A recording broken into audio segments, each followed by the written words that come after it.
You're a podcast listener, and this is a podcast ad. Reach great listeners like yourself with podcast advertising from Lips and Ads. Choose from hundreds of top podcasts offering host endorsements, or run a reproduced ad like this one across thousands of shows to reach your target audience with Lips and Ads. Go to lipsandads.com now. That's LIBSYN ads.com. Welcome to Radical Personal Finance, a show dedicated to providing you with the knowledge, skills, insight, and encouragement you need to live a rich and meaningful life now while building a plan for financial freedom in 10 years or less. My name is Joshua Sheets. I'm your host, and on today's podcast, I want to explore some of the traits, characteristics, and attributes that a wise and thoughtful and strategic young man or young woman could and should look for in a prospective spouse that are likely to be highly correlated with long-term financial productivity. In fact, I think highly causative of long-term financial productivity. One of the things that's most interesting to me as we look at personal finance and we look at the world that we live in is we all understand that the person that you choose to marry makes an enormous difference in the quality of your life as well as objective long-term outcomes, how long you live, how much wealth you have. We know that's true. We know that marriage is highly correlated with positive financial outcomes. Married people accumulate significantly more wealth than non-married people. They earn higher incomes. Basically, every factor across society is higher for married people and significantly higher. And this confounds even cohabitating couples who are not married. They are not nearly as productive at creating and accumulating wealth as married people. So we understand that marriage is going to dramatically impact the long-term outcomes that you have in life. And we understand that those outcomes are going to be financially measurable. Now, in the most recent podcast, I shared with you some ideas on how to find and attract the spouse of your dreams. And in a moment, I'll tell you exactly why. But there's a piece of content or advice that I myself have never come across in the world of personal finance and financial literature. And that line of thinking is simply, what should you look for in a potential spouse that is likely to lead to your becoming wealthy together as a couple? Now, it may exist out there. I've not gone specifically looking for it. What I'm saying is that after a lifetime and a career of consuming personal finance literature and discussions, I've not come across anybody who's talked about this. And so I want to open the conversation up with some ideas on this. To me, it seems obvious that we should talk about this. And I think I understand why we don't. After all, very few of us are strategic in pursuing marriage. It would be very unusual to have a handsome young 20-year-old guy who has a list of all of the things that if I just pursue these things, and if my potential marriage candidate, the woman that I'm pursuing, has these factors, then I'm definitely going to marry her. But if she doesn't, I'm not. And it's very unusual for, first of all, any young person to be strategic about marriage, and even more unusual for that person to be strategic in financial terms. After all, we would quickly, those of us with experience, we would quickly rush to diminish the importance of financial productivity in favor of other more compelling metrics of life satisfaction, such as happiness and contentment and peacefulness and other things. And after all, we all recognize that it's probably better to be happy and content and satisfied with life and not financially wealthy than to be financially wealthy and not happy and content and satisfied with life. And there is a train of debate and discussion that happens on this. Simply, does earning ability predict happiness and satisfaction? Well, I think that these things are highly correlated, and I don't think you have to choose one or the other. I think that you can be rich and be happy. It's not impossible. And so to say that would you choose to be rich or to be happy is a false dilemma. And similarly, to say, would you choose a marriage that is financially productive or that leads to happiness and long-term success in life is a false dilemma. There's no reason to pull these things apart. We can recognize that both of them are important, and we can recognize it while keeping priority. So it would be similar to say, is it possible to be virtuous or righteous and rich?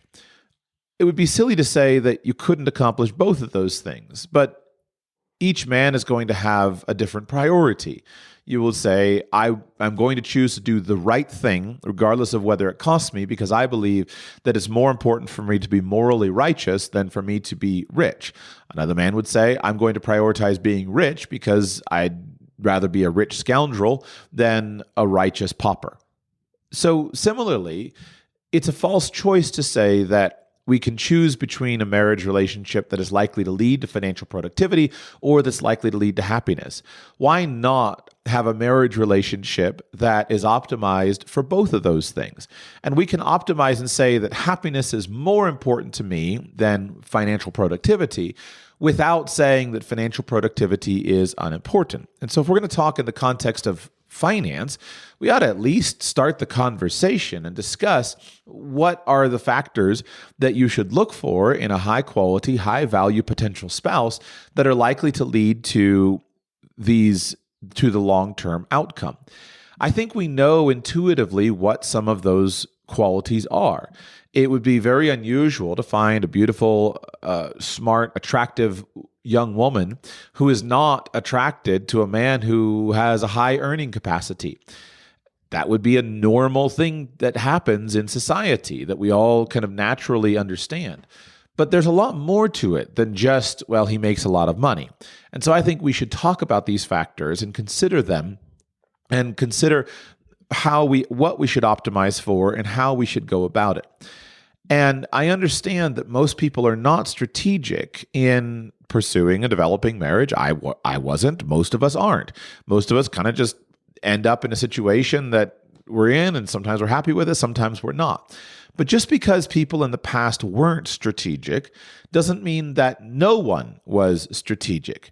And just because perhaps many people were not strategic in the past doesn't mean that you shouldn't be strategic today or that your children shouldn't be strategic.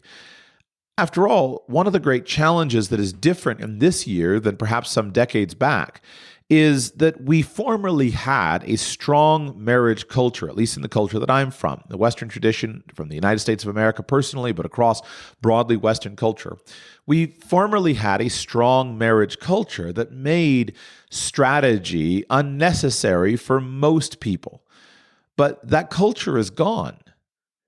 The culture that we live in is not facilitating marriage. Young people are not connecting with one another. They're not dating one another. They're not having sexual relationships with one another.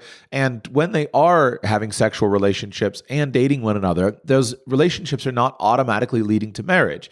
The relationships that do lead to marriage are not automatically leading to children. So those of us who are older have to roll up our sleeves and get involved and try to figure out, what do we do differently? And even if it's hopeless for, let's say, a 30-year-old guy or gal today, it's not hopeless for my children, and it's not hopeless for your children, and it's not hopeless for the 30-year-old guy or gal today either.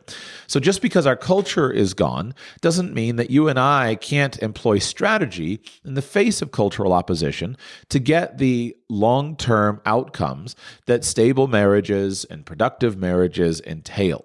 And what I'm trying to do in this series is I'm trying to open the discussion in your own mind so that you can think about what you agree with, what you appreciate, what you don't. As always, take what's useful, discard the rest. But I want you to make you think about what you want and what you envision. And I want you to think long term so that you have strategic foundation for your decisions, not just being ruled by your emotions. And I want you to develop options. One of the reasons I spent so much time in the previous episode talking about a framework to develop your own attractiveness, basically, is to help you develop options. One reason very few young men and women are strategic in who they would pursue for marriage is that most people just don't have that many options.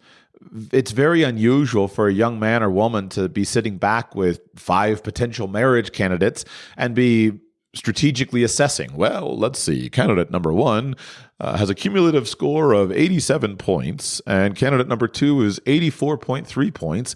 What kind of tiebreaker could I employ between candidates 1 and 2? That's not how life works.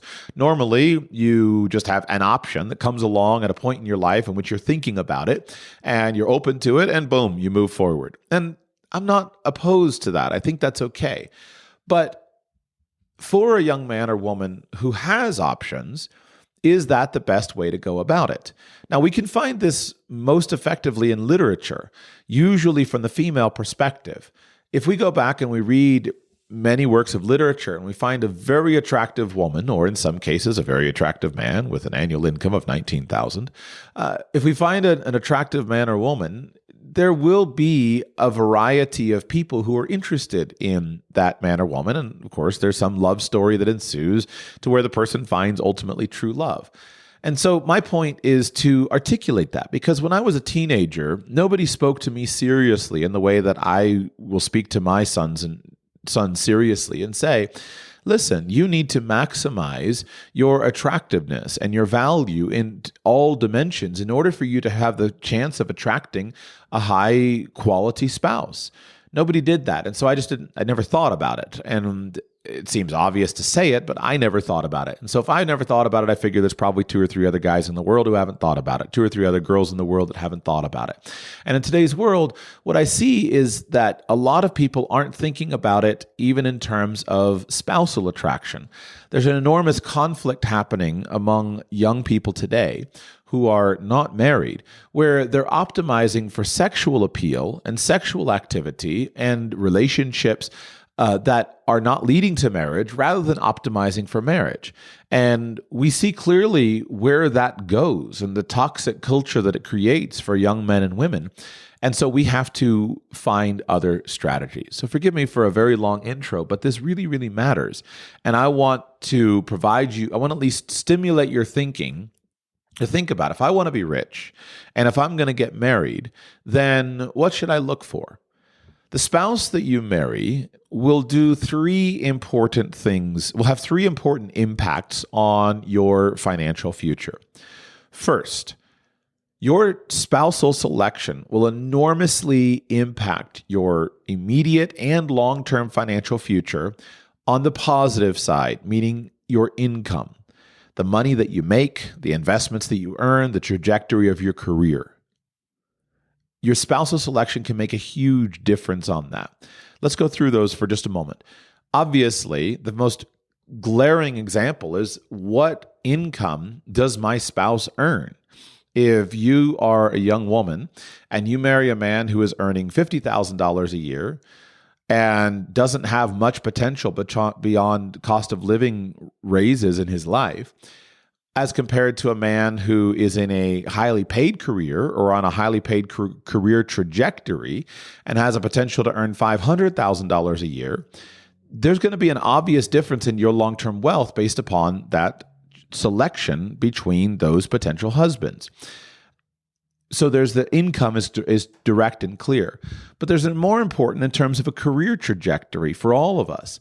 Let's say that you're a young man and you're married to a woman who complements your career choice, or a woman who you're constantly fighting with in your career choice.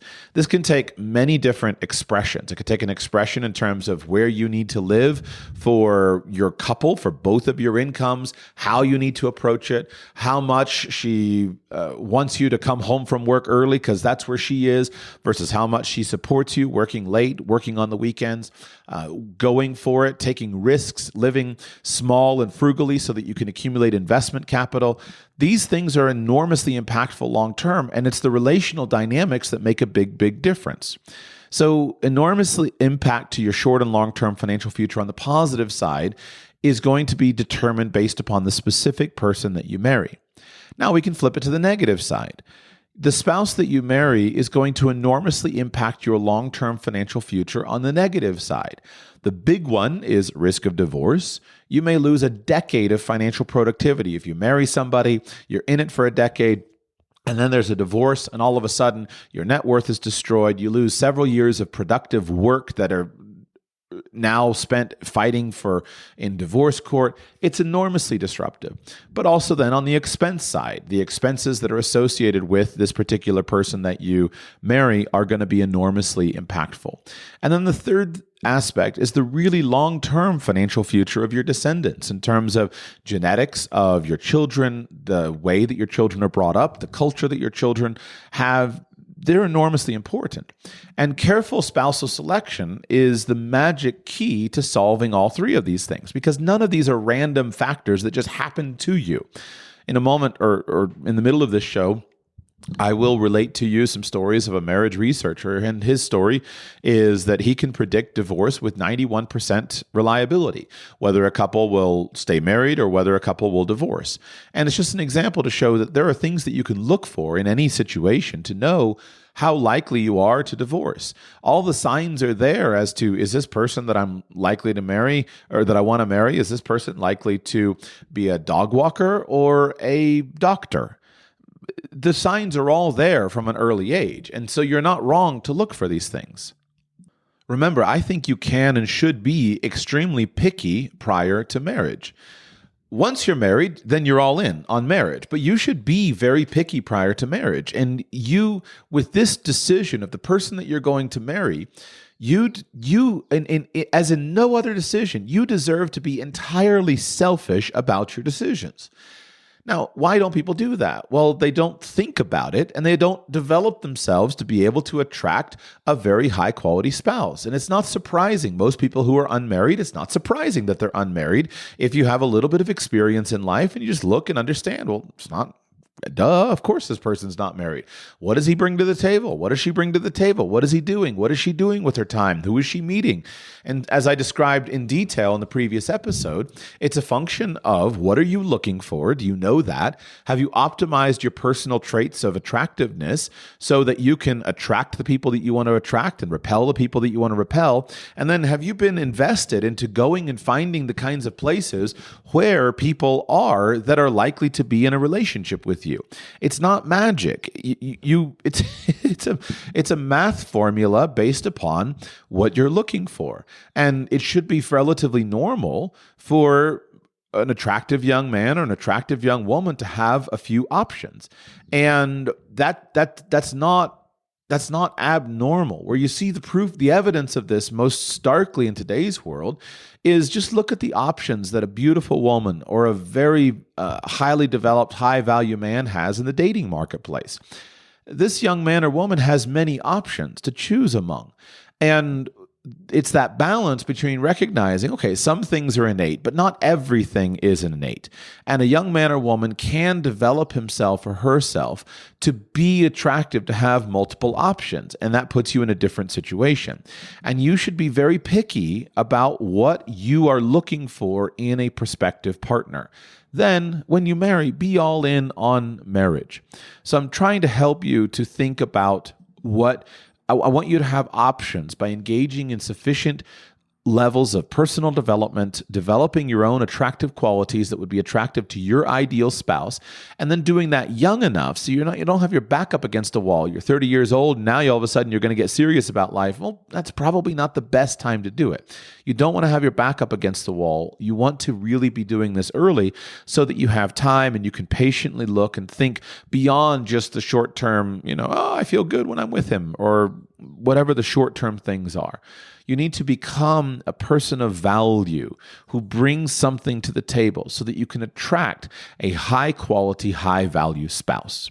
Now, what should you look for? Well, I'd like to characterize what you should look for into 3 different categories because I think it's useful for analysis. And I'm not going to give you a comprehensive list. I just want to stimulate your thinking so that you can make your own list. But I think if we characterize these things on different levels, then we'll be able to develop in the fullness of time a more comprehensive list.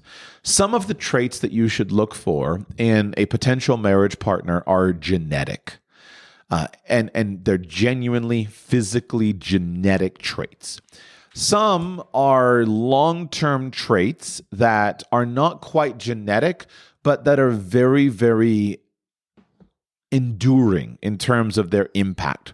The kind of childhood that somebody had is not necessarily a genetic trait on the physical level, but yet it has enduring influence and will probably affect this person's view and outlook on life for the rest of his or her life. And then some traits are relatively easily changed, and there's skills that can be attracted and developed. For example, let's say that your initial response to when I say, what should you look for in a spouse to enhance your financial future? You might say something like, I want to marry someone who's good with money. Okay, great. But what does that mean? Does that mean skilled at budgeting? You want to marry somebody who's skilled at budgeting? I don't think much of that, because that's a skill that can be learned in 6 weeks to 6 months. It's not that hard to develop the skill of budgeting. You can be done with that in 6 weeks to 6 months. Or do you mean by, I want to marry someone who's good with money, I want to marry someone who earns $1 million a year? Well, earning $1 million a year is a skill that is usually going to take, I would say, at least a minimum of a decade to develop. I don't know anybody who's done it in less than a decade, and often much, much longer. Sometimes that's multiple decades. And there's so many underlying skills that are necessary to earn $1 million a year. So which of those things do you mean when you say I want to marry someone who's good with money? Again, I would be happy if I'm going to choose somebody, if I clearly recognize that earning $1 million a year is more important than being good at budgeting $40,000 a year, then I need to figure out what's the environment, what are the skill sets that put someone on the 10-year path to earning $1 million a year. That's the key thing to optimize for. The budgeting can be fixed pretty easily. So we'll look at some positive traits to look for. Now, there's one more question I want to talk through, and the question is, should this be a conversation that is sex specific? Should this be a conversation where I say, husbands, here's what you should look for in potential wives, and potential wives, here's what you should look for in potential husbands, or should I use the inclusive term of spouse? I'm not opposed to sexism generally. I'm a man. I enjoy spending my time with men. I don't really spend time with women. I'm a 5-woman man. I've got a wife, I've got a daughter, I've got a mother, and I've got 2 sisters. That's about most of the women that I spend time with in my life. And I enjoy my life that way. And the audience of Radical Personal Finance is predominantly male. But I don't think that this conversation is one where we should automatically be sex specific in how we talk about and what we do and how we deal with things. I think that it's hard to, in our current very androgynous age, it's hard to determine where the lines should be drawn, but there are lines that need to be drawn. And I think that some marriage strategies are the same for men and women, and some are different. In addition, though, we need to go beyond marriage and recognize that your strategy will be different depending on whether you're optimizing for marriage or whether you're optimizing for reproduction and long-term family vitality, as in children and grandchildren, because these things are 2 different things. I'm going to be talking about marriage, but in the back of your mind, because that's what I've titled my show, but in the back of your mind, you need to distinguish between marriage and long-term family formation. And it's important that you understand that there is a somewhat robust circle of social, I hate to use the word science for social science, but I don't know another word, social science that we can look at. We can look at some data, we can look at some studies, some analysis, and try to form some opinions that are informed by data and research in this area. But you probably don't need the research. What you probably need to do is just simply be willing to confirm your bias, be willing to confirm your natural knowledge of the world, because we've all seen how relationships naturally function in our life. So let's talk about, for example, a male doctor marrying versus a female doctor. And with this, we'll introduce a couple of terms that are important to think about, because so first, if you both let's say you have an equally qualified male doctor, female doctor, high income earning, high status profession, huge amounts of intelligence needed, huge amounts of grit, some of the factors that are highly correlated with positive financial expectativity. So we could see that a male doctor can be attracted to and happily marry a female doctor. This happens all the time. A male doctor can be attracted to and happily marry a female doctor. The male doctor can be attracted to and happily marry a female school teacher. But it's unlikely for a female doctor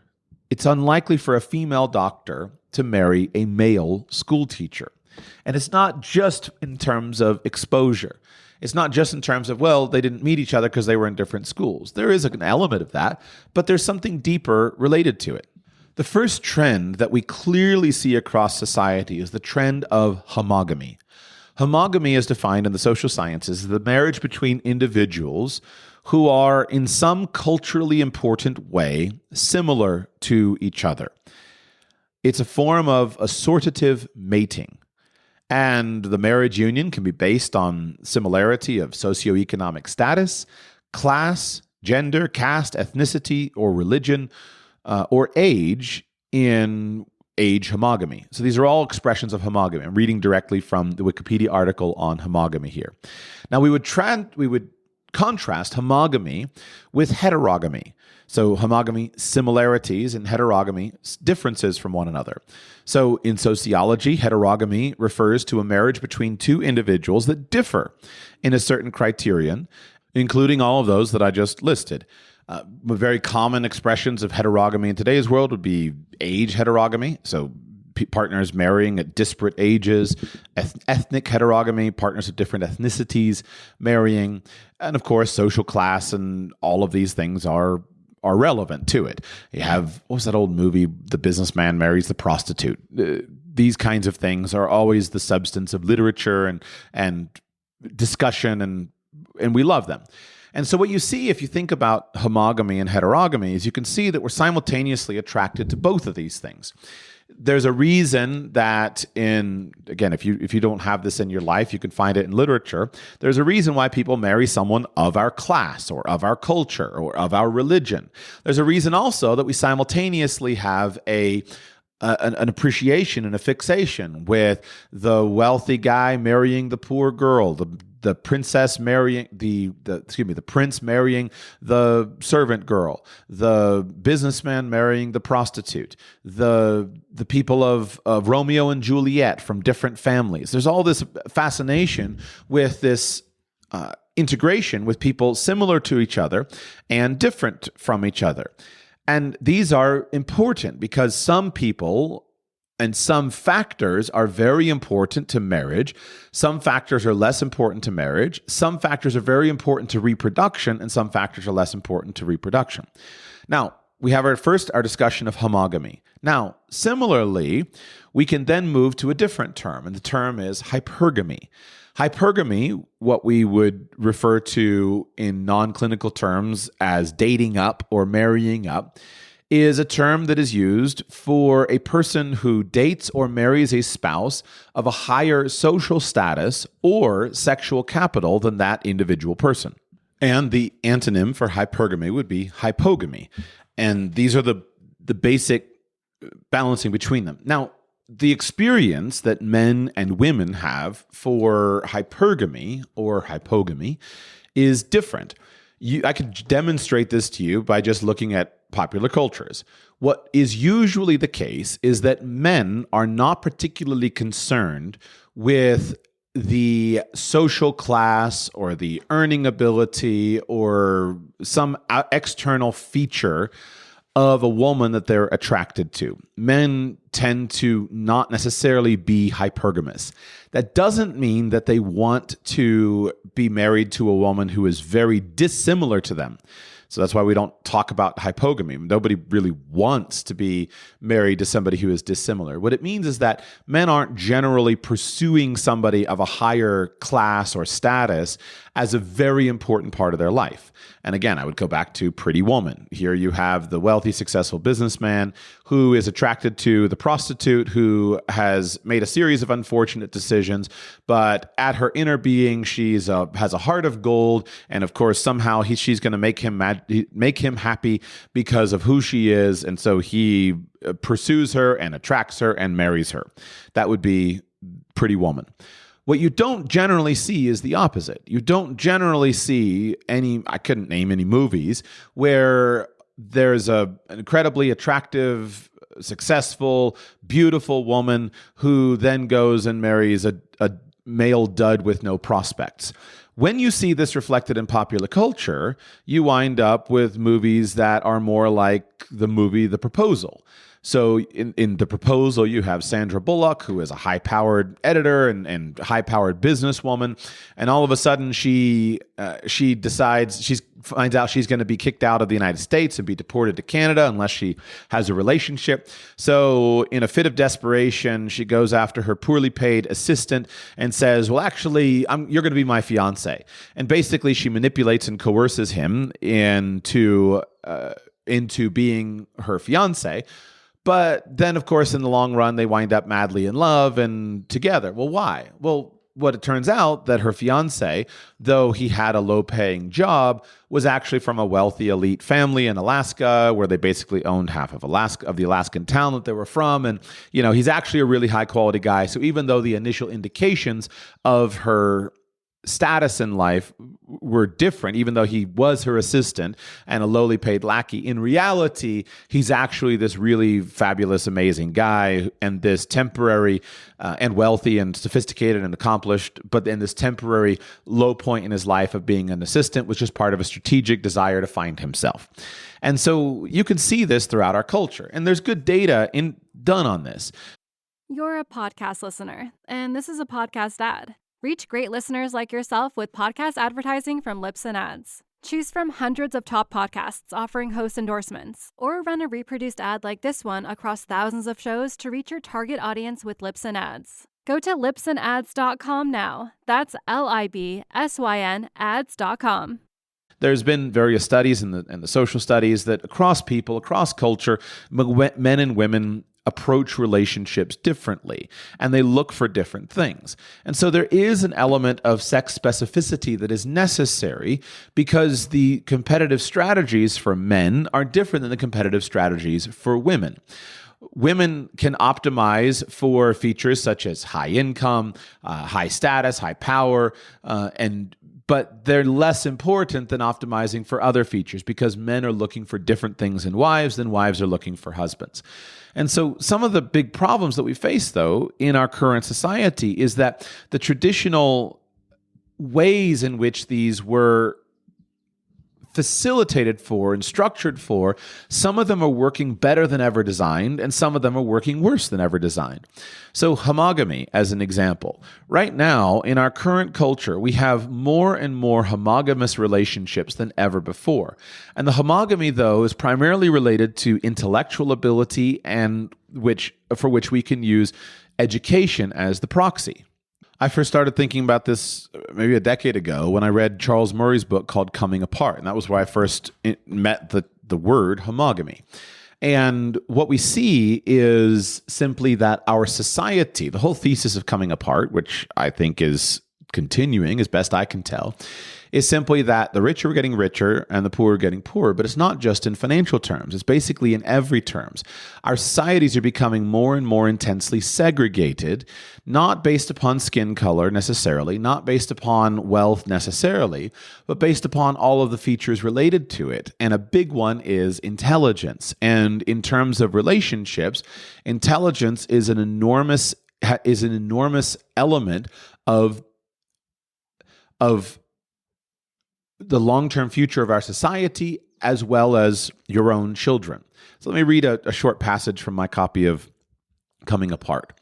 Before the age, this is from a section titled The Increase in Cognitive Homogamy. Before the age of mobility, people commonly married someone from the same town or from the same neighborhood of an urban area. The events that threw people together seldom had anything to do specifically with cognitive ability. Similar cognitive ability was a source of compatibility between a young man and a young woman, and some degree of cognitive homogamy existed, but it was a haphazard process. Meanwhile, educational homogamy was high because hardly anyone went to college. In large proportions of married couples, both had less than a high school education or both had a high school diploma. As the proportion of college graduates increased, so did the possibilities for greater educational homogamy at the top, as college graduates found they had more potential marriage partners who were also college graduates. Drawing on the extensive technical literature and the CPS, sociologists Christine Schwartz and Robert Marr examined trends in assortative assortative marriage, as it is known in the jargon, from 1940 to 2003. They found that homogamy has increased at both ends of the educational scale. College graduates grew more likely to marry college graduates, and high school dropouts grew more likely to marry other high school dropouts. For our purposes, trying to understand how the new upper class came to be, the effects of increased educational attainment may be seen in a simple measure. In 1960, just 3% of American couples both had a college degree. By 2010, that proportion stood at 25%. The change was so large that it was a major contributor to the creation of a new class all by itself. But increased educational homogamy had another consequence that the academic literature on homogamy avoids mentioning. Increased educational homogamy inevitably means increased cognitive homogamy. A college education, starting with admission and continuing through to graduation, is a series of cognitive tests. To be able even to begin a major in engineering or the hard sciences, students have to be able to do advanced calculus, and that in turn requires logical mathematical ability in roughly the top decile of the population. To be able to cope with genuine college-level material in the social sciences and humanities requires good linguistic ability, and the top quartile of the distribution if you're content with scraping by, closer to the top decile if you want to get good grades in a moderately demanding college. To graduate means passing all these tests plus a general test for perseverance. We'll call that grit. We'll come back to grit later. The result is that each level of educational attainment, high school diploma, AA, BA, MA, and professional degree or PhD, implies a mean IQ for people attaining that level that has been remarkably stable among whites at least since the beginning of the 1980s. I must limit the numbers to whites as I present these data because aggressive affirmative action has produced means for African Americans and Latinos at each level of educational attainment that are substantially lower and more variable than the white means. But since we are talking about the new upper class, there are good reasons to think in terms of the white means, partly because African Americans and Latinos who enter the new upper class have passed a number of career tests signifying that they approximate the white means on cognitive ability for each level of educational attainment, and partly because the new upper class is still overwhelmingly white. Table 2.1 shows the evidence for these stable means. And let me just read you Table 2.1. And I'll use the 1982 to 1989 data. So the mean IQ for the table is titled Mean White IQ for Levels of Degree Attainment in the NLSY 79 and NLSY 97. So the mean IQ for persons completing no more than no degree is 88. For persons completing no more than a high school diploma or GED is 99. For persons completing no more than an associate's degree is 105. Bachelor's degree, 113 IQ. Master's degree, 117. PhD, LLD, MD, DDS is 126. Now, we'll come back to the transmission of cognitive ability to the next generation in a moment. The point, however, is that our society is sorting itself on many, many features, and these features are important. And this homogamy, that even though there is a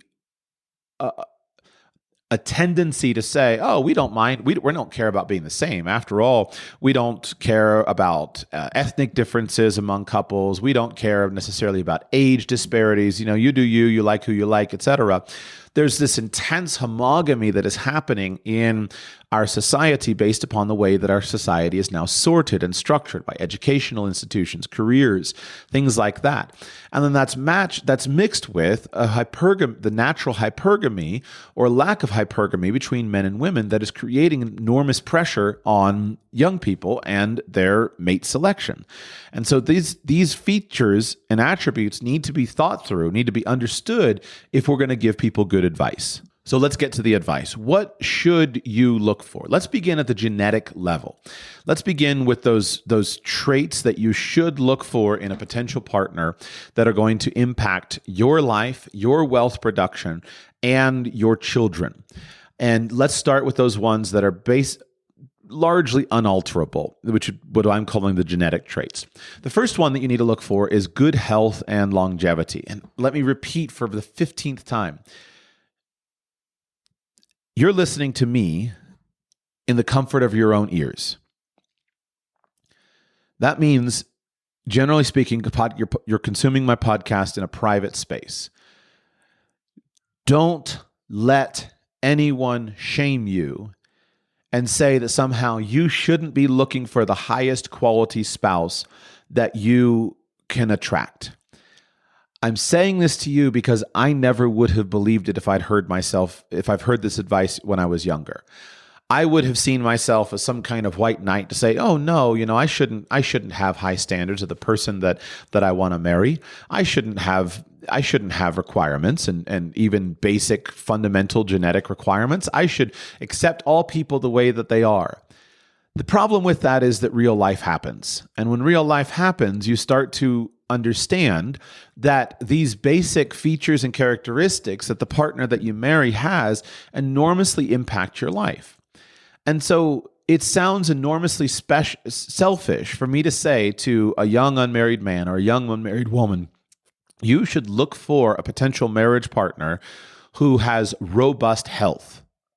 After all of us have friends who do not enjoy robust health. All of us know people who don't enjoy robust health, and all of us want desperately to help those people. We want our friends who are unhealthy to get healthy. We don't want to express the concept that I'm just going to not pick you because you're unhealthy. We would never say that out loud, and you don't have to say it out loud. That's why the fact that you're listening to me in the comfort of your ears and the privacy of your own mind, you don't ever have to say any of this stuff to anybody out loud. Nobody can judge you for the decisions you make, although you'll feel the pressure, right? We live in a world in which, well, you can't judge me for whether I marry a man or a woman. You can't judge me for the kind of person that I'm attracted to or not attracted to, but yet you are facing enormous judgment if you say, I'm only going to marry somebody who is healthy. I mean, what I'm telling you is that these things, if you're young, they matter. And this is a cumulative set of factors. These are a cumulative set of factors that you will have to choose. But for every factor that you, what I'll call compromise on, what I mean is for every factor that on a scale of 1 to 10, you choose somebody who scores low on this factor, it's going to impact your life enormously. If you marry somebody who is healthy, then the ease of your marriage, the ease of your finances are likely to be enormous. Someone has a strong immune system. They're not susceptible to chronic diseases. They've got good overall physical fitness. Just everything's easy and simple in that element of your married life. On the other hand, you marry someone who's sick all the time, and now the pressure that puts upon your marriage is significant. If you marry someone, you make a vow to be with them in sickness and in health, for better or worse, for richer and for poorer. So once you are married to someone, you come to me and you say, hey, Joshua, my husband or wife is sick all the time. What do I do? I'm going to be standing in front of you saying, you absolutely have to support this person. This is your wife. This is your husband that we're dealing with. You owe this person a duty of care. And though that duty of care bankrupts you because you are paying for medical care, though you can't work because you're a full-time caregiver or whatever the situation is, I'm going to honor you for your faithfulness to your husband or wife in their time of sickness. But prior to marriage, you have a choice, and it is smart for you to be as discriminating as you possibly can with your choices prior to marriage. Now, the flip side of this is simply the fact that there is a limit to the kind of person that you are going to be able to attract into a marriage relationship with you. If you are a 2, you're going to have a very difficult time attracting a 10 into a relationship with you.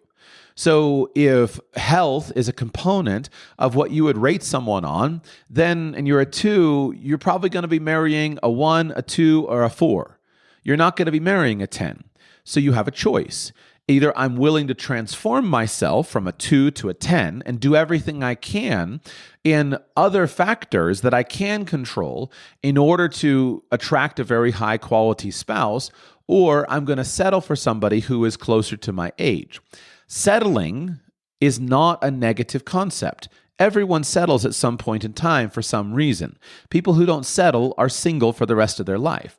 But there's a lot you can do to prepare yourself. And that's why I spent so much energy in the previous episode to try to make this point, that you can change yourself. You can go from a 2 to a 7, and then you'll have access to people who are a good match for you.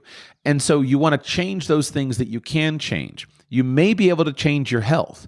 But even if you can't change your health, there's a lot of other things that you can change. And what you'll see is that people who don't have robust health, if they'll give attention and focus to developing their other qualities, they can still attract a very, very high quality prospective spouse.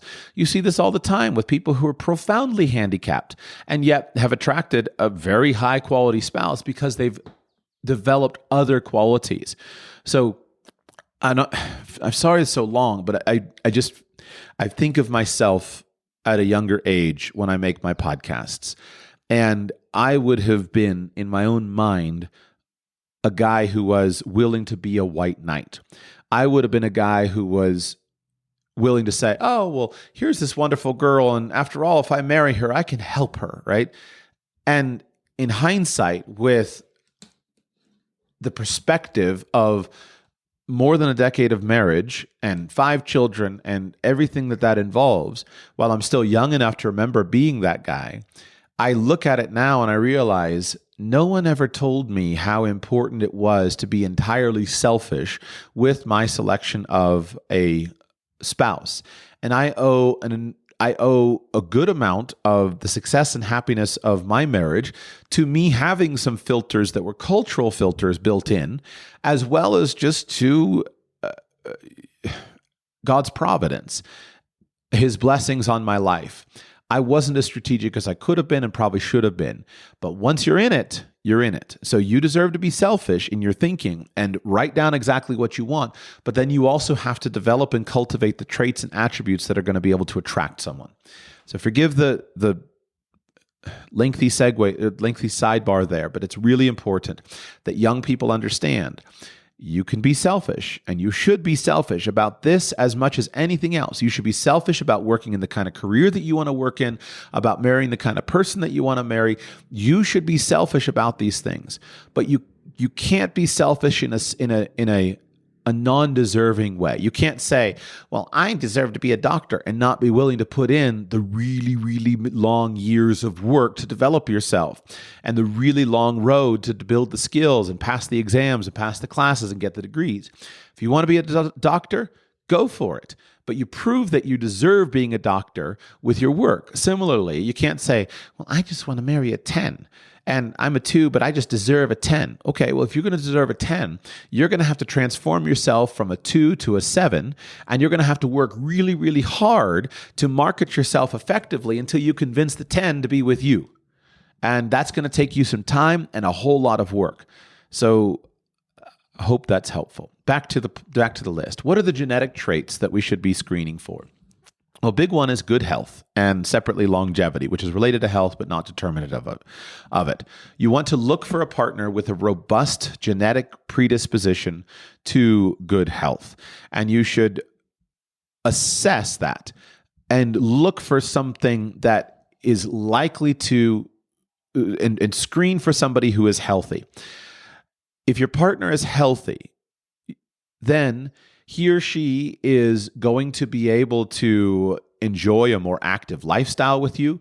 You're going to have lower healthcare costs. You're going to be able to earn more money because you can work consistently. If you ever get sick, I've understood, especially if you're sick for more than a few days, you understand how impossible it is to be financially productive when you're sick all the time. A huge portion of our ability to earn money just comes from just the natural attribute of feeling good, feeling strong, being able to go to work and be effective on a day-to-day basis. And when somebody gets sick, mentally sick, physically sick, everything falls apart. And a lot of that stuff is predetermined by genetics. And so you want to screen for that. How do you screen for health? Well, I think first you should screen for what you know about, just knowledge of health conditions. If you are, let's say, getting to know somebody and that person, you find out that person has some significant illness or chronic disease, then you should take that into account. And that might be something that you say, okay, this is not for me because of this chronic disease. You should trust your own basic instincts related to health as well. I think that one thing that Dr. Catherine Shanahan, the author of the book Deep Nutrition, convinced me of is that various aspects of what we call beauty can be considered as markers for health. Beauty, which is often related to symmetry, has a strong genetic component related to it. And if you're interested in that discussion, read Dr. Catherine Shanahan's book called Deep Nutrition, where she discusses it extensively. She may have published other things on it. That's just where I came up with it. But in general, we are attracted to various markers of beauty as being related to someone who is healthy. For example, let's say that somebody has a highly symmetrical face and body. We're likely to say, hey, that person is really beautiful because of the symmetry of his or her face and his or her body. That person is really beautiful. That's related, however, to genetic health. We can go more to that. Let's say that somebody has beautiful skin. Open up any advertisement for a skincare product and you'll see a model with beautiful skin. Beautiful skin, clear skin, skin that is not encumbered by acne or other issues, and I don't even know what words to say because I'm not knowledgeable enough, but clear and beautiful skin, a healthy complexion. These are markers of good health. If you see a sick person, if you see somebody that has boils or a rash or pustules of some kind or acne or white skin or a wan complexion or kind of greasiness or sliminess or something like that, these are expressions of sickness. This is the way that sick people look. So the beauty of someone's skin is related to health, and most of it has to come from inside. And so if someone is constantly covering up, I think women are prone to this, someone's constantly covering up her skin, make sure you get a chance to see your skin au naturel rather than constantly covered with beauty products that may be concealing some expression of sickness. If you are, let's say you're dealing with a sick and ailing actor or public person, maybe someone who's been sick, a politician is sick, and you've got to go on television to show how strong and competent he is, he's going to be spending a lot of time in front of the makeup artist before being put on TV. And so makeup can be used to hide things, and you should be filtering and saying, is this person physically beautiful, have physical attraction? Similarly, the way that somebody moves is an indication of health. Somebody who's athletic, athleticism is related and correlated to health. And balanced movement, strong muscles, strong bones, functional joints, coordination. Athletes generally are athletes because they're healthy. And so you can screen for health based upon athleticism and expression of athleticism. Back to family history, you should also think about the longevity that somebody has related to family history. I always came from a long-lived parents, and it wasn't until when I was older I started doing financial counseling, and I had clients who told me they didn't expect to live past 60. And I never understood it because all my ancestors died at 100 or at least in mid to late 90s. And so the idea in my mind was always, okay, I'm going to live to 100. It's just how old we are. And then I met people and I understood, wait a second, this person, this was not me saying somehow, well, you're going to die soon. This is an unbidden, unprompted expression that as to a man's financial planner that, I'm probably not going to live past 60 because in my family, we all die in our 50s and 60s. Think about the difference in wealth and expectations of life of marrying somebody whose family history would indicate that this person is unlikely to live past 60 as compared to someone who's likely to live to 100. Think about the extra 20 or 30 decades of earning that perhaps a man who's likely to live to 100 has over somebody who's likely to live to 50. Think about your position as a wife who is marrying this man, and think about him saying, I'm not going to live past 60, so I'm going to retire at 45, and I'm going to start spending money because after all, I want to spend money. And he's going to die at 60, and you might be a woman coming in likely to die at 90. Statistically speaking, women are going to live a lot longer than men. So how do you plan for that financially as compared to a husband who expects to die at 100 and he's going to work and earn income until he's, say, 80, and then he's going to retire for 10 or 15, 20 years. And just the amount of money earned in a lifetime is enormous. And also the long-term thinking that someone can have when he or she is investing, say, an extra decade of his life at an early age to have a high earning ability, knowing that he has plenty of time to earn it out. Think about your wife dying at 50 years old. And now all of a sudden, what do you do as a man? Are you going to go and marry someone else? Are you going to be single for the rest of your life? That's really hard as compared to growing old with the wife of your youth and not having to worry about that and think about that. So longevity of family history is something to think about and understand what it is. Important to both of these, though, we shouldn't just focus on what is inherited, because things that are inherited can be overcome. So think about the propensity that your proposed marriage candidate has to correct health weaknesses. All right, well, my parents all died of heart attacks, but is this the kind of guy who is likely to say, well, my parents all died of heart attacks, so I'm just going to never see a cardiologist? Or is this the kind of guy who says, my parents all died of heart attacks, so I'm going to be seeing a cardiologist every 6 months? You understand the point that just because you may have gotten a bad genetic inheritance from your family doesn't mean that you're stuck with that bad genetic inheritance for life. Is this person someone who's eating differently, exercising differently to develop the athletic ability, to develop these things? This is a person who's interested in topics that are related to health and longevity. No individual factor that I'm talking about should be seen as necessarily disqualifying. There are only a few factors that I would say if one of my children came to me and said, hey, Dad, I'm considering this person as a husband or a wife. What do you think? There are only a few basic factors that I would say absolutely not. On the other hand, most of these are kind of a mushy, gooey, let's think about this and let's analyze. All right, here's a negative factor. Here's a positive factor. This is highly correlated to success. This is highly correlated to failure. Let's dig into these factors on a deeper level in order to understand how to respond to them. And then for each factor, you look for the response. So, okay, well, this girl, she's not the most beautiful, and the reason for her beauty is ABC, but you know what? She's adapted to that, and she's figured out how to dress in a way that is really enhances her beauty, and she has really dialed in on a lifestyle that leads to this being her incredibly robust health. And man, she's healthier than anyone I know, even if she's not the most beautiful.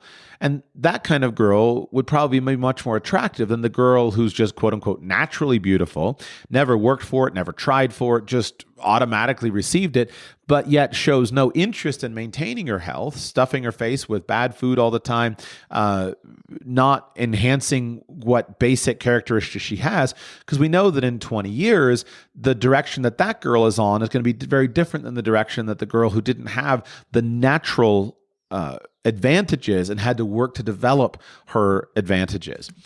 And so we're looking to see, does this person have a propensity to correct health weaknesses? Does this person have an interest in topics related to health and longevity? But you need to screen for health because health is a big, big deal. Similarly, a big genetic trait to look for is going to be intelligence. I think you need to seek a spouse who has a strong basis for intelligence, a strong genetic basis for intelligence, and with someone with whom you share a similar level of intelligence. I have a hard time with the idea even of being married to somebody who is not my equal in terms of intelligence and intellectual ability. That would be very unfulfilling.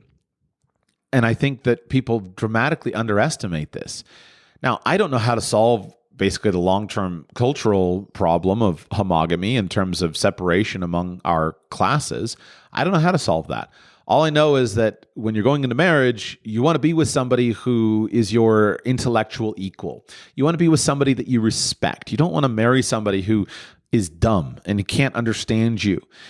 Intelligence is highly correlated with earning potential, long-term career prospects, the ability to engage in wise financial decision-making. It's highly correlated with all of these things and with just long-term success. And so if you are an intelligent man or an intelligent woman, you should be looking to marry an intelligent man or an intelligent woman. And that will make everything easier. I have a hard time knowing how I don't interact very much with people of low intelligence. And most of our societies result in the fact that most of us don't interact with people of differing intelligence from us. Because we kind of get funneled into schools, we get funneled into colleges, we get funneled into jobs and professions that are good equal for us. Unless you have a business or the kind of profession that enables you to interact with people of differing intellectual ability, you just spend your time with people who are like you. We all do. And people who can understand what you have to talk about. Because after all, one of the basics of good human relationships is that you enjoy spending time with people who like to talk about the kinds of things you like to talk about. And so I just didn't ever go out of I never spent much time with people who were not very smart. And as I got older, I realized this accounts for a lot of the frustration that you have. You try to explain something, and I generally expect that if someone's going to explain something to me, I get one time and I better understand it. And I take the same thing the other way. If I'm going to take my time to explain something to you, I'm going to explain it one time and you need to get it. Well, people who are not very smart don't generally function that way. They need something to be explained multiple times. That's enormously frustrating for me. And it wasn't, and I don't know when it was, but my eyes were open a number of years ago and I realized, wait a second, Joshua, sometimes you're judging people for character deficiencies. And in reality, that's an entirely wrong judgment. Just understand that not all people have the same basic ability. And we need to respect that and understand that. And what happens is that we do a pretty decent job of this from the physical perspective. If we see someone is old or infirm or handicapped in some physical way, then we automatically adapt and adjust to that person. I'm going to walk a little slower. I'm going to offer you my arm. I'm going to do something to adapt. And we do it in with proper respect. We don't look down on somebody because this person has a differing physical capacity than I do. We don't look down on them. We just naturally adapt to one another. And it's going to result in our lives are going to result in segregation in some contexts. If somebody is physically handicapped sitting in a wheelchair, then he's going to be sitting on the side of the sports field while those who are not physically handicapped are playing on the sports field. But that doesn't mean that there's not a place for that person in society. We're going to respect and appreciate that person. We're going to celebrate him for what he can do, for the things that he can contribute. One of the great problems that we're facing in our society, though, is we don't know how to do that with intellectual ability. We're sorting people in segregating people based upon intellectual ability, but we don't know how to identify it. We don't know how to talk about it. We don't know how to esteem people for their ontological value that is not based upon intelligence while simultaneously segregating people for intelligence. I don't have any solution to that. All I know is it matters. So how do you screen for intelligence? Well, I think academic ability is the most obvious, useful screen that we have for that. Academic ability and academic achievement is a useful proxy for IQ. So you want to understand what kind of grades what kind of grades does someone that you're interested in marrying get when they were young? And how far does this person's academic education go? Now, if the result of educational attainment is high, let's say that you are highly educated, you have a master's degree, a PhD, a college degree of some kind, then almost certainly you're going to be attracted to people who are also highly educated. If you are younger, and let's say you're 20 years old, and you are trying to assess somebody, you can't assess somebody based upon whether or not this person has a PhD. Obviously, you're 20 years old. So then your filter is going to be based upon grades. What kinds of grades does somebody get when young? People who do well in school are likely to do well in school. And doing well in school is a useful and productive proxy that other people can use to measure intelligence. The components of intelligence that relate to academic ability, at least. IQ is not the only important component of intelligence. And if you dig into the IQ debates, you can see that it seems like a useful metric that is able to be measured, but not a complete metric. And so hopefully in a decade or a couple of decades, we'll know how to deal with it. But for now, you should be generally attracted to somebody who gets grades kind of like you do and does well in school. And that should be a component of that you use to filter prospective marriage candidates by. Now, in a moment, I'm going to talk about the heritability of intelligence. One of the challenges, though, is we need to be careful. I think that your basic filter here should be how well does somebody do in school. The filter should not necessarily be how many advanced degrees does a person have, because there may be a negative effect to somebody having a lot of advanced degrees. Remember earlier I tried to make the distinction. I want to put in your mind there's a difference between marrying well and reproducing. And marrying well, you could have two academics, right? Two PhD holders that come together, and they both have just this passionate academic career, and he studies advanced, cosmology, and she studies advanced biological science, and they can have the happiest, most fulfilling marriage in the history of mankind. Statistically, they probably aren't going to reproduce very well. They're probably not going to have children. If they do have children, they're probably not going to have many children. There's going to be some challenge here. And the challenge is that in our current relatively antenatal age, higher levels of educational achievement don't always correlate to having more children because of the investment into attaining higher levels of achievement. This is different for men and for women, but I think educational achievement and income need to be measured. What we know is men who earn higher incomes, the higher a man's income goes, the more children he tends to have.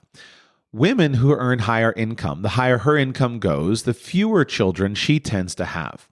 That's not true when it's related to wealth. So as I understand the data, women who are wealthy or who earn income in forms other than wages, they tend to have more children. But it's women who earn a lot of money don't tend to, in wages, don't tend to have very many children. So this can be a real challenge. Imagine that you are a man and you're trying to filter for a woman and you want to have a happy marriage of where you have good compatibility between you, and you also want to have 5 children. Statistically, if you marry a woman who is very invested into her academic career and she's pursuing a PhD and she's going to go and get a job, she's not going to have many children. Quite simply, she's going to run out of time to have children. So unless she is developing some kind of creative, she's going to run out of time to have children, and she probably is going to be so devoted to her career that she's just not that interested in having children. So unless we can figure out how to develop a new model for young women that allows them to maximize their educational accomplishments and career prospects while also allowing them to have children when they are young and have their children fit around their career, then we need to be really careful here of what you're actually filtering for. Because you marry a girl because she's got a PhD and a great career, well, that's wonderful. She's probably going to be phenomenally intelligent, hardworking, have enormous amounts of grit, perseverance. Those are great traits that you would love your children to inherit. And you're probably not going to have many children. So if we can filter and figure out how to help her to have children and express those traits in the future, that's one of the things that we need to filter for. So let's talk about transmission of. So your proxy, especially if you're a man, can't just be educational attainment. It has to be something prior to that, which is going to be grades, and I'm just going to say educational potential. Let's talk just for a moment about the transmission of intelligence to the next generation. Back to Coming Apart by Charles Murray. From his section on homogamy. This section is entitled Transmission of Cognitive Ability to the Next Generation. You're a podcast listener, and this is a podcast ad. Reach great listeners like yourself with podcast advertising from Lips and Ads. Choose from hundreds of top podcasts offering host endorsements, or run a reproduced ad like this one across thousands of shows to reach your target audience with Libsyn Ads. Go to libsynads.com now. That's LIBSYN ads.com. Another consequence of increased educational and cognitive homogamy is the increased tenacity of the elite in maintaining its status across generations. The adage, shirt sleeves to shirt sleeves in 3 generations, grew out of an observed reality. If the children and grandchildren are only average in their own abilities, money from a fortune won in the first generation won't keep them at the top of the heap. When the parents are passing cognitive ability along with the money, the staying power of the elite across generations increases.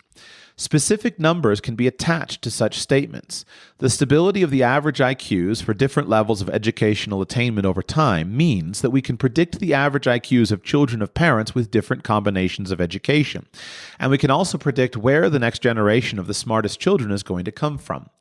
On average, children are neither as smart nor as dumb as their parents. They are closer to the middle. This tendency is called regression to the mean. It exists independently of genes. Regression to the mean is a function of the empirically observed statistical relationships between the tested IQs of parents and children. Given the parameters in a previous note, the expected value of the IQ of a grown-up offspring is 40% toward the population mean from the parent's midpoint IQ. Suppose we have 4 white couples with the same level of education. Plugging in the average IQs for those levels of education as given in a previous table, I add a 5th couple who both have degrees from elite colleges with a midpoint IQ of 135. Here is what we can expect as mean IQs of the children of these couples. So we have the parents' educations and the expected IQ of the child. If the parents' educational level is that they are 2 high school dropouts, the expected IQ of the child is 94. If parents' education is 2 high school diplomas, the expected IQ of the child is 101. If parents have 2 college degrees and no more, the expected IQ of the child is 109. If the parents' education is 2 graduate degrees, the expected IQ of the child is 116. And then if the parents' education is 2 degrees from an elite college, the expected IQ of the child is 121. These represent important differences in the resources that members of the next generation take to the preservation of their legacy. Consider first a college graduate who marries a high school graduate, each with the average cognitive ability for their educational level, 113 and 99 respectively. Their expected midpoint IQ is 106. Suppose they built a small business, been highly successful, and leave $5 million to their son. If their son has the expected IQ of a little less than 105, he will have only about a 50% chance of completing college, even assuming that he tries to go to college. Maybe he inherited extraordinary energy and determination from his parents, which would help, but those qualities regress to the mean as well. Shirt sleeves to shirt sleeves in 3 generations is a likely scenario for the progeny of that successful example. Compare that situation with the one facing the son of 2 parents who both graduated from elite schools. If he has exactly the expected IQ of 121, he has more than an 80% chance of getting a degree if he goes to college. These percentages are not a matter of statistical theory. They are based on the empirical experience of both the 1979 and 1997 cohorts of the National Longitudinal Survey of Youth. If you had an IQ of 105 or one of 121 and entered college, those are the probabilities that you ever got a degree. In addition to those differing chances of graduation are qualitative differences between young people with IQs of 105 and 121. First, the reasons that someone with an IQ of 105 doesn't finish college probably include serious academic difficulties with the work, whereas the reasons a person with an IQ of 121 doesn't finish college almost certainly involve motivation or self-discipline. No one with an IQ of 121 has to drop out of college because he can't pass the courses. Second, there is a qualitative difference in the range of occupations open to those 2 young persons. The one with an accurately measured IQ of 105 cannot expect to be successful in any of the prestigious professions that are screened for IQ by their educational requirements. For example, medicine, law, engineering, and academia. It is unlikely that he can even complete those educational requirements. Someone with an accurately measured IQ of 121 can succeed in any of them if his mathematical and verbal talents are both strong, or succeed in the ones geared to his talents if there is an imbalance between mathematical and verbal ability. Now, think in terms of an entire cohort of children. Where will the next generation of children with exceptional cognitive ability come from? For purposes of illustration, let's say that exceptionally high cognitive ability means the top 5 centiles of the next generation of white children. More than a quarter of their parents may be expected to have a midpoint IQ of more than 125. Another quarter may be expected to have midpoint parental IQ of 117 to 125. The third quarter may be expected to have midpoint parental IQ of 108 to 117. That leaves 1/4 who will be the children of parents with midpoint parental IQ of less than 108. Only about 14% of that top 5 centiles of children are expected to come from the entire bottom half of the distribution of white parents. Therein lies the explanation for that startling statistic I reported earlier about SAT scores. In 2010, 87% of the students with 700-plus scores in critical reading or mathematics had a parent with a college degree, and 57% had a parent with a graduate degree. Those percentages could have been predicted pretty closely just by knowing the facts about the IQs associated with different educational levels and the correlation between parental and child IQ.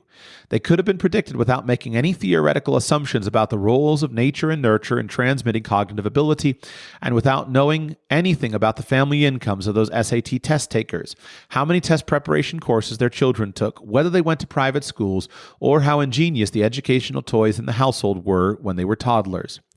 In an age when the majority of parents in the top 5 centiles of cognitive ability worked as farmers, shopkeepers, blue-collar workers, and housewives, a situation that necessarily prevailed a century ago given the occupational and educational distributions during the early 1900s, these relationships between the cognitive ability of parents and children had no ominous implications. Today, when the exceptionally qualified have been so efficiently drawn into the ranks of the upper middle class, and where they are so often married to people with the same ability and background, they do. In fact, the implications are even more ominous than I just described because none of the numbers I used to illustrate the transmission of cognitive ability to the next generation incorporated the effects of the increased educational homogamy of recent decades. In any case, the bottom line is not subject to refutation. Highly disproportionate numbers of exceptionally able children in the next generation will come from parents in the upper middle class, and more specifically from parents who are already part of the broad elite. I want you to understand that intelligence is inherited. And so you want to marry the most intelligent person that you can. And there's a strong, because you want your children to be smart, because intelligence makes everything easier in life. And you want your children to be, and so you want to marry the most intelligent person that you're able to. And if you want your wealth to continue through the generations, and you want to break that shirt sleeves to shirt sleeves problem, you clearly see that you need to account for intelligence. And so you want to marry the kind of person who is intelligent as best you're able to attract. And so here's my message loud and clear. Let me pause for just a moment so you listen. Men, your future wife, who is intelligent, is almost certainly going to be enrolled in college. Right now, we have an enormous social problem brewing. It's already here. The big there's many problems. I don't know how to solve, by the way, I don't know how to solve the social issues just described in what I have read. All I know is that for you as an individual, if you want to be wealthy, if you want to marry an intelligent spouse. And you want your children to be intelligent. So I don't know how to solve the social mixing problem. We'll figure out some solutions to it. I don't have any today. What I know is that you need to marry somebody who is smart. But men, right now, girls and women are going to college at a rate that is, I think it's like 2/3 female and 1/3 male. There is a strong movement of men to go away from college. Some of these reasons are valid. Some of these reasons are less valid. College probably has been broadly oversold to many people. The financial impact of college has resulted in more people going to college than should go to college. I don't know how to solve all these issues, but men are facing, and men and young women, this is a problem. Sorry, it's both. Men and women are facing enormous problems. A lot of men right now are bitter about how many women have been funneled into the college pipeline. Women are handed constant and never-ending encouragement in our society that men never receive. And the underperformance of men in the current age is something that we've got to take seriously if we're going to save our civilization. Women receive constant affirmation and men receive almost constant confrontation. The school environment, starting in elementary school, is mostly toxic to men. It's very highly favored in favor of women. Everything in our society is structured around you go girl, and almost all of it is anti-male. As the father of 4 sons, I pay a lot of attention to this. I don't know how to solve all of those things, and I don't want to necessarily go down the rabbit trail of trying to figure out today what's right and what's wrong. Maybe everything was wrong with our previous civilization. Maybe our previous civilization was just cruel to women and froze them out of everything and imposed enormous ceilings on them, maybe. But in the wake of feminism, we've become very anti-male, and our boys are failing to thrive. One expression of that is that many of them are not going to college. And so maybe it was a bad thing that 100% of previous college attendees were men, and then it was 80%. Maybe that was a bad thing and it had to be corrected. But what we currently see in the current data is that 50% isn't working. So now it's gone lopsided in the other direction. And what is happening as a result of this? Well, women are generally desiring to have a relationship with men who are their equal or superior. Women tend to be more hypergamous than men are. They want to marry a man who is in a better station in life than they are, someone who's more successful, more sophisticated, more intelligent, more accomplished, whereas men don't have the same preference. Men want to marry a woman who makes them feel good, who gives them peace in their life, who compliments them, gives skills and things like that. Men don't go around wanting to marry women who are their superiors and who are better than them in some metric. It causes men to be frustrated and feel frustrated with their lives. So what is happening, though, is that so many women now are not able to find what they perceive to be high-quality marriage candidates. And so they're all competing desperately for this tiny cohort of college-age men. Most of them are having polygynous relationships with men, whether they know it or not. If you look at the data, it's clearly polygynous relationships, and in many cases they know it. And the extent of this is that they're not marrying. And so then those men that are in college are often, I don't want to go beyond what I can prove from the data. So I just pause, and rather than saying more, it's a real problem. So for men, just recognize though, that in this basically birth to college pipeline that most girls grow up in, if you are going to marry an intelligent woman, it's almost unthinkable to see why she wouldn't have a college degree or be enrolled in college. Our culture is pushing girls and young women to college at enormous rates. It supports them left, right, and center. It encourages them that you have to do this. You have to do this. It pours money into them, pours all kinds of special advantageous programs for them. And so as a man, there's a decent chance that if you're a young man, you're pretty annoyed about that because you didn't get any of that. Nobody pushed you in that direction. You didn't get any of the money. You didn't get any of the support. You didn't get any of the extra tutoring, whatever. Suck it up. Life's not fair.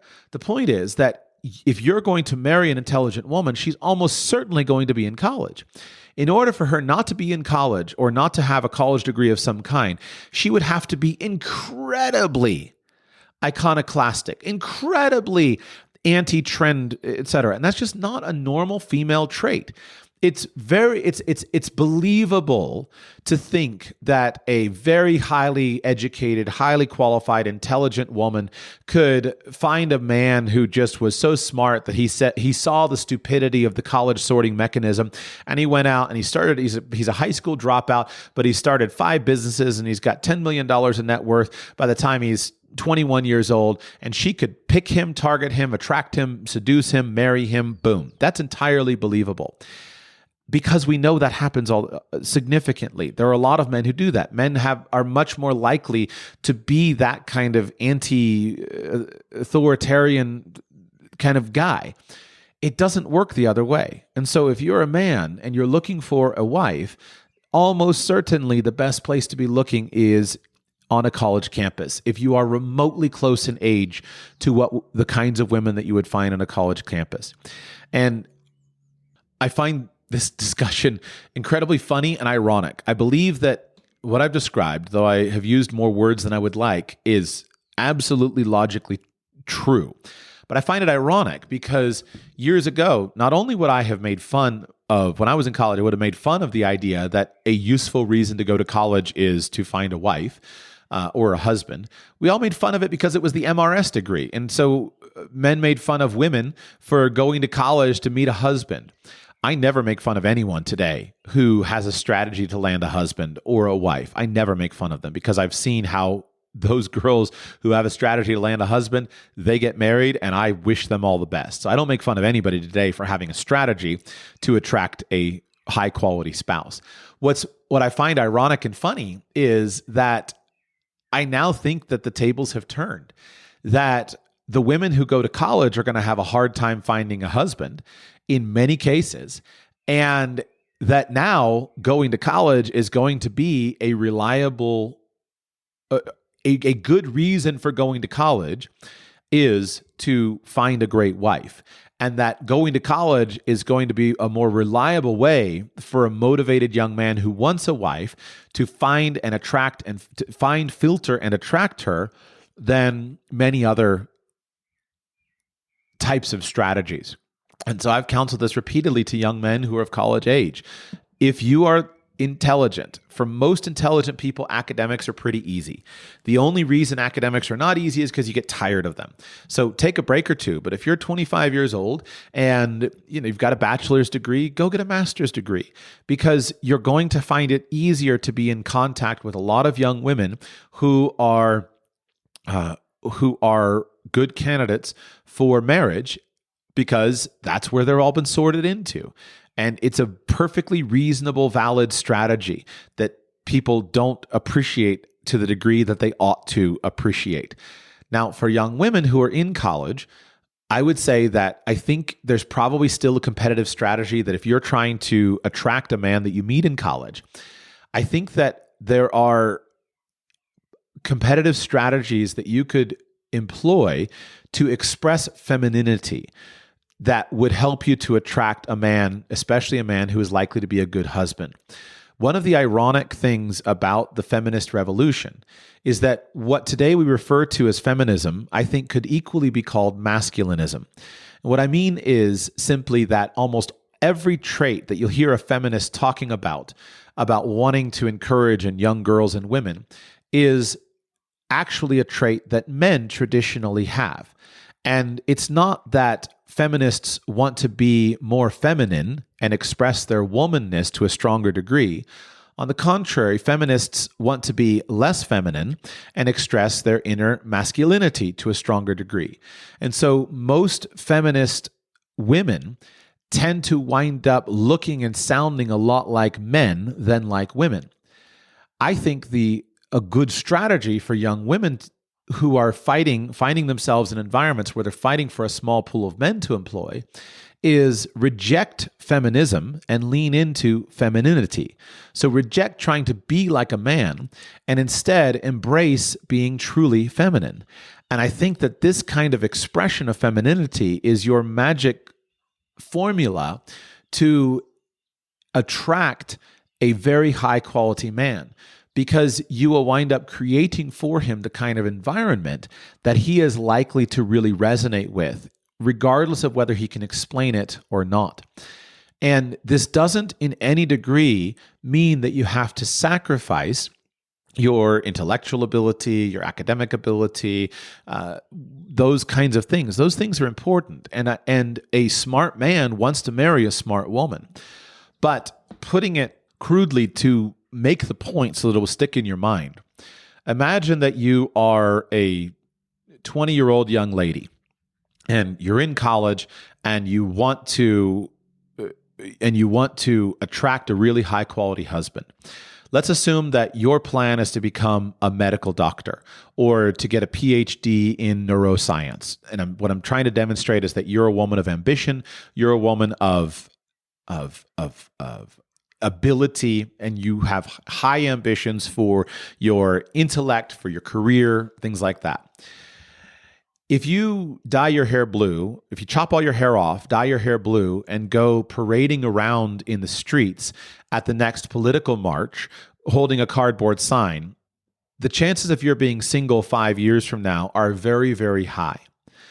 On the other hand, if you grow your hair long, put on a cute sundress, and learn how to cook amazing food, the chances of your being married to a doctor 5 years from now are very, very high. There is no difference whatsoever in your fundamental academic ability, career ambition, intelligence. There's no difference as to how serious a man will take you and respect you. A high-quality husband is likely to appreciate and respect your intelligence. He's looking for those things. But there is an enormous difference in your attractiveness based upon how you express your femininity. So please, if you care about this stuff, don't be a feminist, be feminine. And men are not looking for weak, stupid women who just happen to be hot. Men are looking for strong, the kind of man that you want to be married to are looking for strong, confident, intelligent women who are women. I hope that helps someone who's younger. Consider that college is an important strategy. So far, genetic traits to look for. I've talked about good health and longevity. I've talked about intelligence. I'm going to move a little faster because these other ones are important, but they're more obvious and they're less easily measured. We don't necessarily have as much data. The next trait I think you want to look for that is probably genetic is the trait of resilience, or what today we would probably call grit. Grit is a characteristic that we resonate with. We know it's important. And it's a characteristic that's increasingly being measured in the social science. It seems to be at least somewhat genetic. Somebody marrying someone who is resilient and expresses strong stick-to-itiveness or strong grit means that you would be married to somebody who is able to overcome the challenges that life is going to throw at you. All of us face enormous setbacks.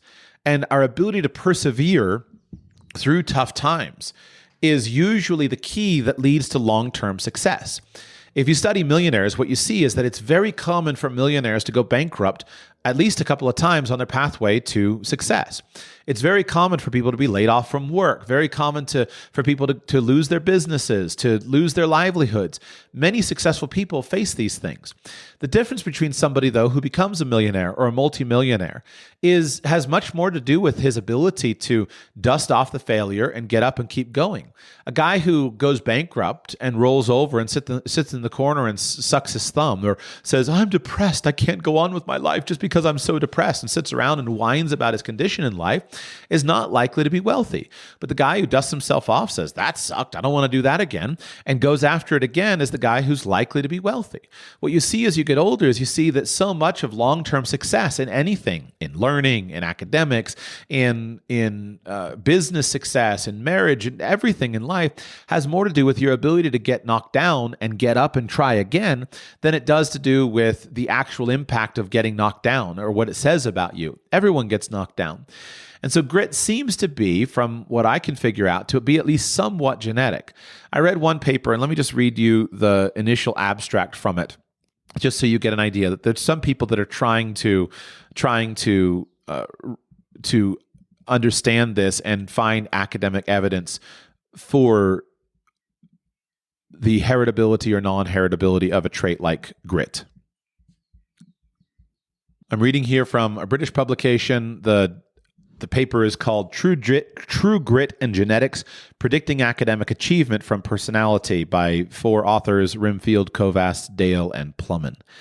Here's the abstract. Grit, Perseverance and passion for long-term goals has been shown to be a significant predictor of academic success, even after controlling for other personality factors. Here, for the first time, we use a UK representative sample and a genetically sensitive design to unpack the etiology of grit and its prediction of academic achievement in comparison to well-established personality traits. For 4,642 16-year-olds, 2,321 twin pairs, we use the GRIT S scale, perseverance of effort and consistency of interest, along with the Big Five personality traits to predict scores on the General Certificate of Secondary Education, GCSE exams, which are administered UK-wide at the end of compulsory education. Twin analyses of grit perseverance yielded a heritability estimate of 37%. 20% for consistency of interest, and no evidence for shared environmental influence. I repeat, heritability estimate of 37% and no evidence for shared environmental influence. Personality, primarily conscientiousness, predicts about 6% of the variance in GCSE scores, but grit adds little to this prediction. Moreover, multivariate twin analyses showed that roughly two-thirds of the GCSE prediction is mediated genetically. Grit, perseverance of effort, and Big Five conscientiousness are to a large extent the same trait, both phenotypically, R equals 0.53, and genetically, genetic correlation equals 0.86. We conclude that the etiology of grit is highly similar to other personality traits, not only in showing substantial genetic influence, but also in showing no influence of shared environmental factors. Personality significantly predicts academic achievement, but grit adds little phenotypically or genetically to the prediction of academic achievement beyond traditional personality factors, especially conscientiousness. So you see that basically grit seems to be at least somewhat heritable. So I think that more importantly, this is something that we know makes a difference. So you're going to marry, again, use my example. You're going to marry a man who flunks out of school. Do you want that man to get up and keep going, or do you want him to curl up in the corner and suck his thumb? And if you're a man, think of what your wife wants. Let's say that you're a man and you're marrying a woman and she gets a demotion at work. Do you want her to curl up and whine and cry into her bottle of wine about how hard life is and how it's so entirely unfair? Or do you want her to say, all right, well, I'll have to work harder next time? Lack of grit is just flat out annoying, if nothing else. You don't want to live with somebody who does this. And remember that you're going to be facing the challenge of supporting this person emotionally. And so one of the most valuable aspects that we get from marriage is emotional support. If I face a difficulty in my life, I want to be able to go home and cry on my wife's shoulder and for her to let me cry for a few minutes and then the next day say, all right, get out there. I believe in you. And yet she can only do that so many times. It's fine for me to go and have a good cry one time, but if I turn into a blubbering mess and I do that a second time and a third time and a fifth time, it's going to be tough for her to continue that. Similarly, as a husband, if my wife faces difficulties, I'm going to be there for her. I'm going to be there to support her. I'm going to be there to build her up and hold her while she cries and say, it's okay, girl, let it go. And on the second day, all right, I'm going to do it. But on the third day, come on, suck it up. Life is tough. And so that's going to be super, super annoying if you're an achiever. And so this expression of grit, I think, gets at what we're looking for, is that we want to be married to somebody who's not going to just drag us down all the time into an emotional morass.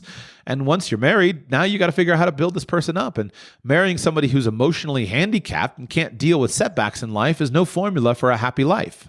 So on what basis would you judge the grit that somebody is displaying in his or her life? I don't have as useful or as convenient of a proxy as I do for the previous one. So for health, we can use beauty and attractiveness and athletic ability as pretty decent markers for health, especially if you bring in family history and longevity of parents and grandparents as well. For intelligence, we can use academic ability and grades in academia as a pretty decent proxy for intelligence. How do you judge grit? I don't have a decent of a proxy. So what I'm going to do is I'm going to read to you a list of basically characteristics that are associated with grit. And I think these are things that you want to look for. So first, persistence in the face of challenges. You want to ask yourself, does this person that I'm interested in marrying demonstrate? Has he or she demonstrated persistence in the face of challenges? Does this person demonstrate consistency and commitment, perseverance in pursuit of passion, resilience in adversity, the ability to delay gratification, effortful engagement, goal clarity and direction, seeking and embracing challenges, adaptability and learning from failure, and then long-term drive towards achievement and success. All of these are components of grit. So look for activities in which your potential spouse has faced disaster and failure and been overwhelmed and overcome, and then try to figure out what happened next. If those things aren't there, then I would say try to negotiate some kind of circumstance in which you could test for grit in some way. I'll get to that in a moment when I talk about testing for basically social intelligence and emotional stability. That we want to just consider, does this person demonstrate grit? Next, drive and ambition. I think you want to seek a partner who demonstrates drive and ambition, because there does seem to be a genetic component to drive and ambition. And they put our finger on something that just drives somebody. Now, I don't know whether it's all genetic on a physical basis or whether it's more of what I'm going to get to in a moment of long-term environmental influence. But if you're married to a motivated spouse, then your marriage is more likely to have more opportunities for wealth creation and financial growth. Generally, women seem to be much more attuned to this than men because I think women naturally sense their vulnerability if they marry a man who is of low ambition. A high quality, motivated, ambitious woman I can't even conceive of a woman like that being married to a man of low ambition.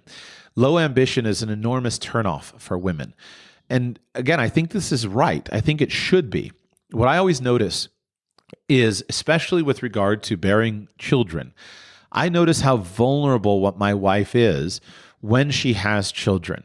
It's puts her in an enormous vulnerable place that if she couldn't trust me and know that I'm going to keep pressing forward, then it would be very difficult for her. It would bring an enormous emotional instability to her. So how do you filter for that? Well, if she's going to marry when young, she's not going to filter for a man who is rich, doesn't have time to be rich, or earns a lot of money even, doesn't have time to earn a lot of money, just getting started in his career. So the filter is drive and ambition. Now, men, I don't think filter so much for this, but I think we should. Here's the problem with the filter, is that when I say drive and ambition, we're so indoctrinated into automatically thinking of that in a career perspective that it causes us to ignore other expressions of drive and ambition. I'm not necessarily interested in as a primary thing of marrying a woman who has huge career drive and ambition. I don't think that's a disqualifying factor, although in some cases it would be. If a man wants to have children, and if his wife is so driven to make a difference in a career that's going to require her to be a nonstop, partner at her law firm, and she's just never, ever going to be willing to have children because of the cost to her career, then that is a disqualifying factor for a man who wants to have children. Remember, again, I said marriage as compared to having children, two components that are related but not synonymous. So I don't think that career ambition is necessarily a disqualifying factor, except in its extreme form. But what I observe is that I think career ambition can often is a useful proxy, but it's not a complete proxy. I've known many women who had no specific career ambition of, I really want to, again, get a PhD and I really wanted to win a Nobel Prize in physics, who had enormous drive and ambition on the domestic front. They really wanted to build a family and change the world with their family. Or on a cultural front, we really need to change this community. We really need to adjust this political issue.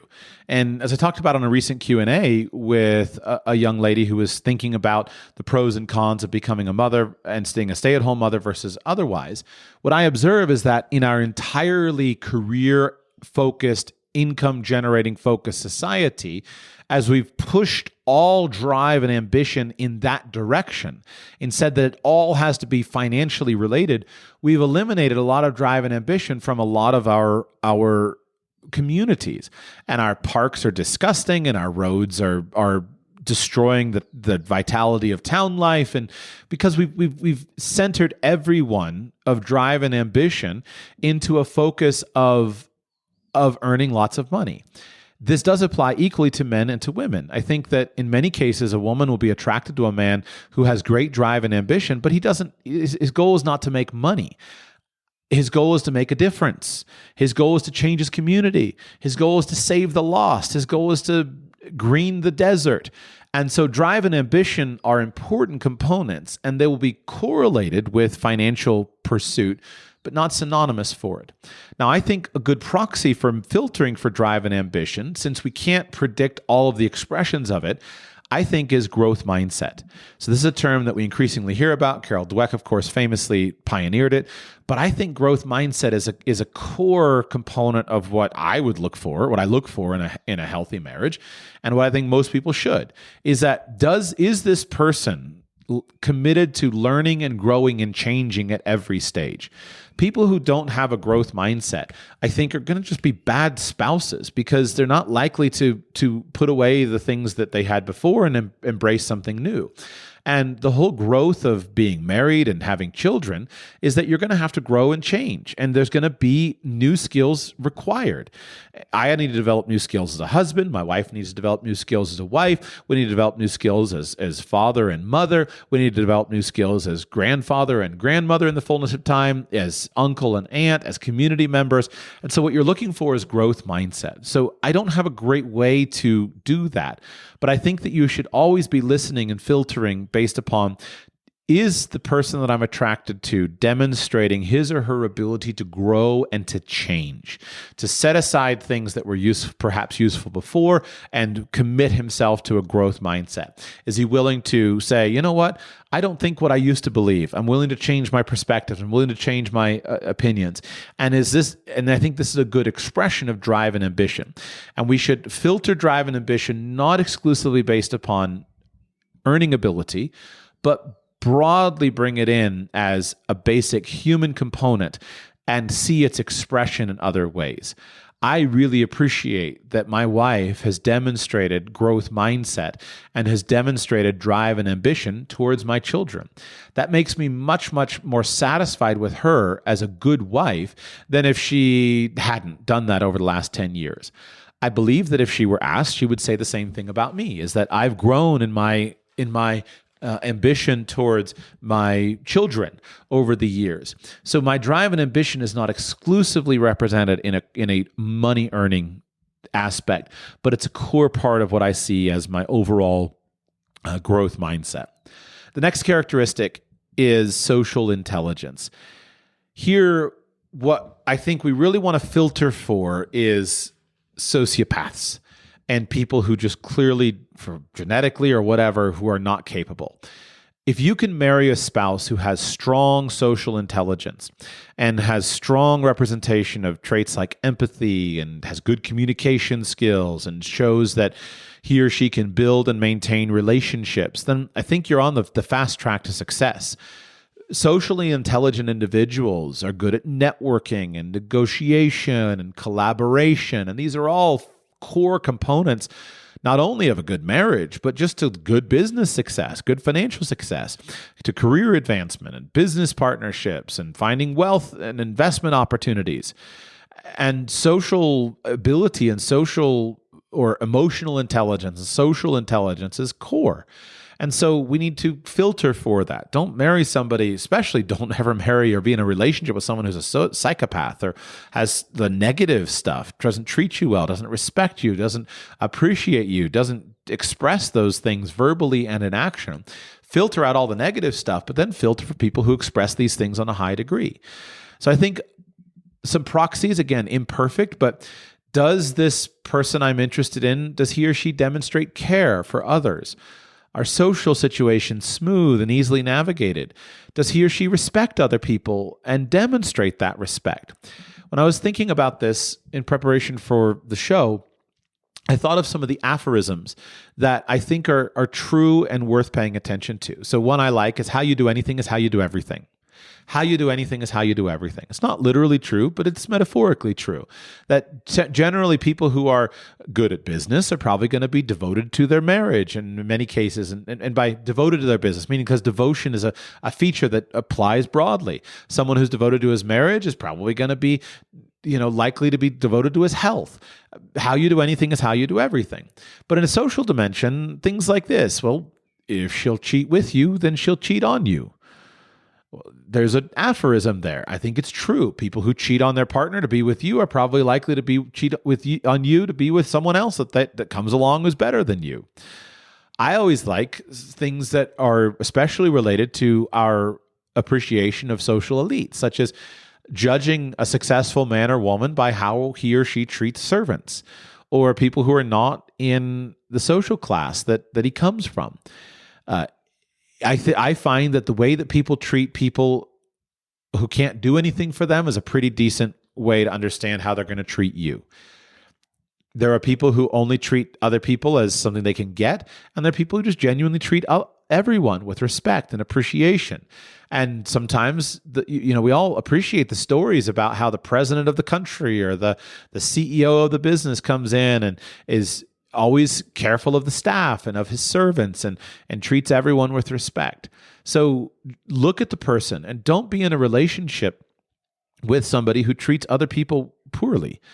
If a man will belittle other people to you, then he'll belittle you to other people. Or if a woman will belittle other people, then she will belittle you once she has you. Now, marriage is not as enduring as it once was, but frequently so I think that used to be that there was more of a disparity between how people acted to land a husband or land a wife and how they acted after they landed the husband or wife.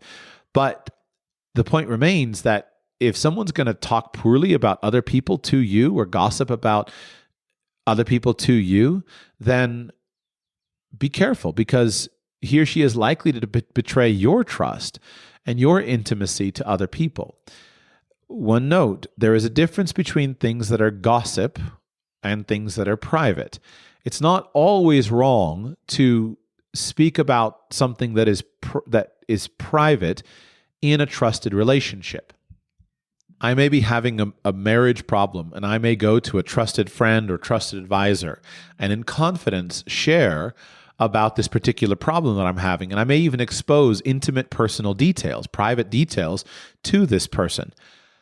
However, I don't go and ever gossip about and just kind of say, oh, let me just tell you all the bad things and badmouth, my wife. I would never do that. And so be careful, because you're not going to generally know what other people are saying about you to other people, but you can judge how people speak, how he or she is likely to speak about you to other people based upon how he or she speaks about other people with you. In the intimacy of a close relationship, you will speak about private affairs. I may speak about someone else's private affairs with my wife in the confidence and intimacy of a close relationship. But I would never and must never gossip or be frivolous or insulting about other people. If I'm going to speak about someone else's private affairs, it should only be done because of care and love for another person and a desire to genuinely help or explore something with my intimate spouse. Similarly, if someone's going to badmouth others, if he's going to badmouth others to you, he'll badmouth you to other people. Just these things are congruent. People of high social intelligence are congruent. They behave consistently among classes, among situations, in public and in private. They're congruent. There may be exceptions. We all have moments of weakness, moments of frustration, anger, but there's going to be a high degree of congruence. So don't think that somehow this person who is socially stupid and toxic is going to just magically turn into a great spouse. Nope, he's not, she's not. And then related to having moments, emotional stability. I think that you want to seek a partner who has a strong predisposition, which I think there's probably some genetic component towards it, but a strong predisposition towards emotional stability and resilience. Emotional stability helps people to navigate stress and uncertainty and interpersonal conflicts and to do these things effectively. It builds good relationships and it reduces the likelihood of impulsive financial decisions driven by emotional turbulence. People who go out and do, retail therapy, avoid like the plague someone who does that. Don't do that. Somebody who thinks that going out and spending money frivolously is a substitute for a healthy activity is not going to treat your finances well. Now, you can apply a little bit of judgment. If she calls it retail therapy and goes shopping with her best friend for 5 hours and buys a $5 latte and a $20 item that was 50% discounted, okay, great. But if she calls it retail therapy and goes out and comes back with stacks and stacks of designer brands, don't marry this woman. You're doomed if you do. You want to choose somebody who is emotionally stable. Now, I don't have a great proxy for this. I've been learning about, the Big Five personality test, and it was alluded to in the abstract that I read. But I don't know what the great proxy is for emotional stability. I'd have to wait until one of you psychologist listeners can tell me what it is. My only thought is that you should observe the person you're interested in through times of emotional extremes. Is this man or is this woman generally emotionally stable? I think there are a couple of things that should be generally obvious that are necessary of a productive courtship relationship. Let me explain for just a moment. Traditionally, in our Western tradition, and I'll bring the recent tradition into it, we've generally brought in a phased approach to relationships. What are the phases of relationships? Formerly, relationship would go quickly from acquaintance or knowledge of one another or friendship to courtship. In the past 50 years, we added a phase of relationship called dating. So in the world that I grew up in, which is different from today's world, in the world that I grew up in, you would have an acquaintance or a friendship. Then you would move from an acquaintance relationship or a friendship relationship to a dating relationship. And then a dating relationship was generally considered to be some form of committed monogamous relationship that in the healthiest of cases had marriage as a potential outcome, a potential positive outcome, but there was not a commitment to marriage yet. It was boyfriend, girlfriend, exploring the relationship, exploring one another, getting to know one another with an idea that this would lead to marriage in the fullness of time. Then you would go from a dating relationship to an engagement, and usually, of course, dating would involve some more obvious expression of courtship. So you would have then engagement. Engagement was a time in which you were publicly committed to be married, and in a time of public commitment to be married, then you were exploring compatibility, engaging in marital counseling, premarital counseling, exploring things, and you were heading towards marriage. Then there was marriage, and marriage was the final point, the final time. Now we're in it. We're in it for life, for better, for worse, for richer, for poorer, sickness and in health. No matter what, we're in it till death do us part. That was the culture that I grew up in and before. Today, most of those clear stages of relationship seem to have collapsed for most people who aren't coming from a strong subculture. By strong subculture, I mean a strong religious community with clearly defined stages of relationship, a strong family community with clear expectations. Just speaking broadly in the general culture, it seems to me that young men and women who are interested in each other are navigating a morass of undefined relationships. You can be dating, but dating doesn't necessarily mean monogamy. You can be having sex with someone, but it's just a situationship. It's not a boyfriend-girlfriend relationship. You can be, basically about the only cultural rule that seems to be still somewhat valid is engagement. That, okay, we're engaged. But then the problem with engagement is that engagement can last for a very long time, and couples who aren't engaged are shacked up together for years and years and years, and there may or may not lead to marriage. It's just enormously confusing. And on the whole, this is enormously destructive. It's destructive for men, it's destructive for women, and it's causing young men and women to lose out on some of the best, most important years of their life to filter for a potential relationship.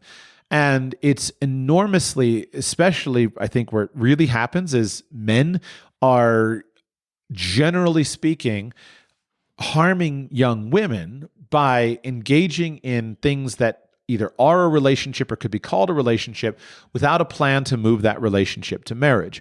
There's a saying that I think is probably broadly true that women control access to sex and men control access to relationships. What has happened is in our current world, we have very high levels of sexual promiscuity. And it seems to me that women have broadly lowered their demands, lowered the bar for access to sex. That seems that many young women have been trained or decided to give men free and easy access to sex with almost no strings attached. The quaint, put a ring on it, idea has broadly disappeared from much of popular culture. Men, I don't know whether they lowered the bar on access to relationships, but men have seemingly largely figured out that they can get whatever they want to get without ever having to provide a relationship. And I consider this to be harmful. It's harmful to the men, but it's very harmful for the women because women, in many cases, are giving their best, most fruitful, productive years to men who turn out to never actually have an ambition to a marriage and long-term relationship. So let's assume, for the sake of argument, that you see some problems with the current situation. There can be a great temptation to say, well, we're just getting rid of all of that. Let's just go to marriage as fast as possible. Let's just marry off our 18-year-olds and have 18-day engagements. No, that's also wrong. The flip side is not to be gone after. Well, you probably know, as I do, some people who met each other and just, instantly fell in love, instantly knew they were forever, and 6 weeks later they're married and their marriage has endured for 16 years. You probably know someone like that. Those people do not make the rule, and we should not look to them as the rule. On the contrary, we need to think and say, what is it why do we have stages of relationship? What are we looking for? Well, things like emotional stability need to be sussed out. You need to know someone for long enough to be able to judge, is this person emotionally stable? Which means that you need to be in relationship for a significant amount of time in order to judge through a period of intense emotional height and intense emotional lows. It'd be really great if you could see someone that you're considering married get kicked in the teeth by life and go through something really difficult, as well as be put on stage and have 15 minutes of fame. That would be fantastic, because then you could judge, how does this person respond in times of great distress and times of great jubilation? That's useful. That's why we have stages of relationship in a culture. That's why you have a courtship culture. The best way to observe somebody from afar is probably as a friend. And so it's really healthy for young men and women to have friendships, broad, numerous friendships with the opposite sex where there are friend interactions. And so you can see how people handle things.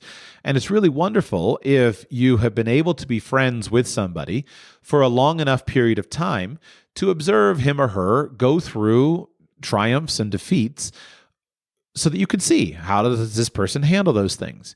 The problem with friendships is that a lot of times friendships don't move out into the romantic zone. And you wind up getting friend zoned if you're a guy. Similar, I don't think men can be friends with women. Men are friends with women because they're hoping to get with the women in some time.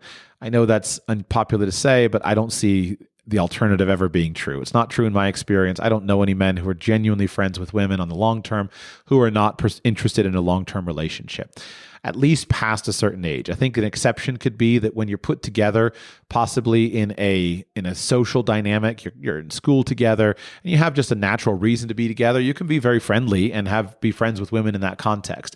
But from when your friendship becomes something that happens outside of the social dynamic, I don't see how men and women can be friends. on an ongoing basis. The example I would use would be this. As a married man, I enjoy friendships and interactions with women who are not my wife. But those interactions always happen in the context of a social environment in which the woman's husband is present or my wife is present, and thus we have a group social environment. The reason for getting together is not so that I can go and see my friend, the woman who is not my wife. On the contrary, we're getting together as a group, and in that group, I can enjoy friendships and relationships and conversation and dialogue and debate with a woman who is not my wife. But the context has to be a group social environment and the woman's husband has to be part of it. So I am friends with women in the context of a group social environment. What I would never do is I would never be friends with a woman who is married to some other man and say, hey, you and I go out to lunch together because we're friends. I would never do that she wouldn't either, because there's not a friendship that can work outside of the group social environment. So if we look at young people, what you see is that friendships between young men and young women or boys and girls, these are very productive when there's a reason to be involved in the group dynamic, going to school together, doing a play together, going on a trip, things like that, where you get to know people in that environment. Those are really good opportunities, and they're genuine, useful friendships where you care about the person. But when that friendship starts to go in the direction of spending individual time together outside of the context of the reason you came together and on a one-on-one basis, it's not possible for that to stay as just a friendship. The girl that was my friend in a group dynamic, and then I started going out on a one-on-one basis as friends, ultimately became my wife. So there's my experience with it. So the point being that if you have the opportunity to observe your potential spouse in a group dynamic, then that's really great because there's less emotional ties. This person's not putting on airs for you. You can judge emotional stability and social intelligence in that context. But that's not generally always a great pathway to marriage. You don't want to wind up just in the friend zone if you're looking for marriage. And so that's why dating exists. That's why we created the idea of dating, to say there's a romantic attraction here. We're not just being friends, and we're trying to spend some time in a relationship where we're not committed to marriage, but we're spending time in a relationship to where we can observe one another. One of the enormous problems of dating, however, comes if dating becomes a sexual relationship absent marriage. Sex complicates everything. It dials everything, every emotional involvement, every emotional engagement up to an absolute maximum. Sex is not emotionally neutral. It affects the relationship very, very deeply, and it affects the interactions between a man and a woman. And so if you have a dating relationship where people are spending time together, and it can be in a group setting, it can be an individual component. If you can keep sex out of the relationship, you can have a much more objective observation of an individual for a continued period of time, to be able to observe, how is this person handling life? Sex is best introduced in the context of a publicly acknowledged, clear commitment that eliminates all of the uncertainty involving matters of consent, matters of respect, matters of everything related to it. And so that's why we have marriage. And so these phases of the relationship, my point is not to harangue you about sex, but to say that these phases of relationship are really important, and that dating and courtship, relationship leading to marriage, this is important because it gives a man and woman opportunity to observe one another and to have a romantic context that's different than friendship, but yet to not yet complicate matters with the heart, the emotions, the hormones, everything related to an intense sexual relationship. Then when you move to courtship, when you move to engagement, that's where you can get genuinely intimate. It's not safe to share the deepest desires of your heart, the deepest ambitions that you have, without a publicly acknowledged commitment. I would never go, if I weren't married, I would never go and share the deepest desires and the deepest thoughts that I have and the biggest conflicts and the controversies and things like that with a woman where I had no public commitment of relationship. And so engagement is designed to allow a couple to be safe enough to share with one another the most intimate secrets that they have, because there is public commitment, but they do that sharing in the context in which it can still be terminated without excessive harm. I don't want to say without harm. Terminating an engagement is not easy, but it's without excessive harm. Terminating a relationship in which you have both emotional intimacy and physical intimacy is potentially life-destroying. It comes with enormous cost. And so this gradation of relationships allows a couple to observe one another in various scenarios and environments, but yet to have the ability to end it without the heart-wrenching emotional and physical intensity that happens if they are fully engaged and if the relationship has been sexually consummated. That's reserved for marriage, which, as we'll talk about in a moment, sees a couple through for the long term because the commitment carries you through the emotional instability. Now, back to emotional stability.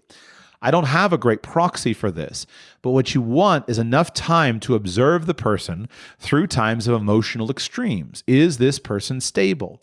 And then I think an intelligent person, an intelligent man or woman, would seek to create external influences that are likely to demonstrate emotional stability or instability. Let me give an analogy first.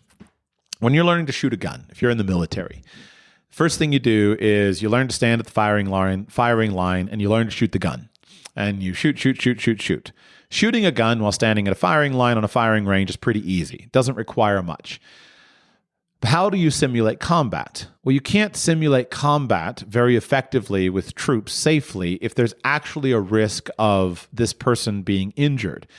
While some elite training and some training of yore may actually have a live fire exercise where you could get killed while you're going under the barbed wire, generally, no intelligent military commander is simulating combat in a scenario in which you are going to create the risk of death. You don't kill your soldiers by training if you can possibly avoid it.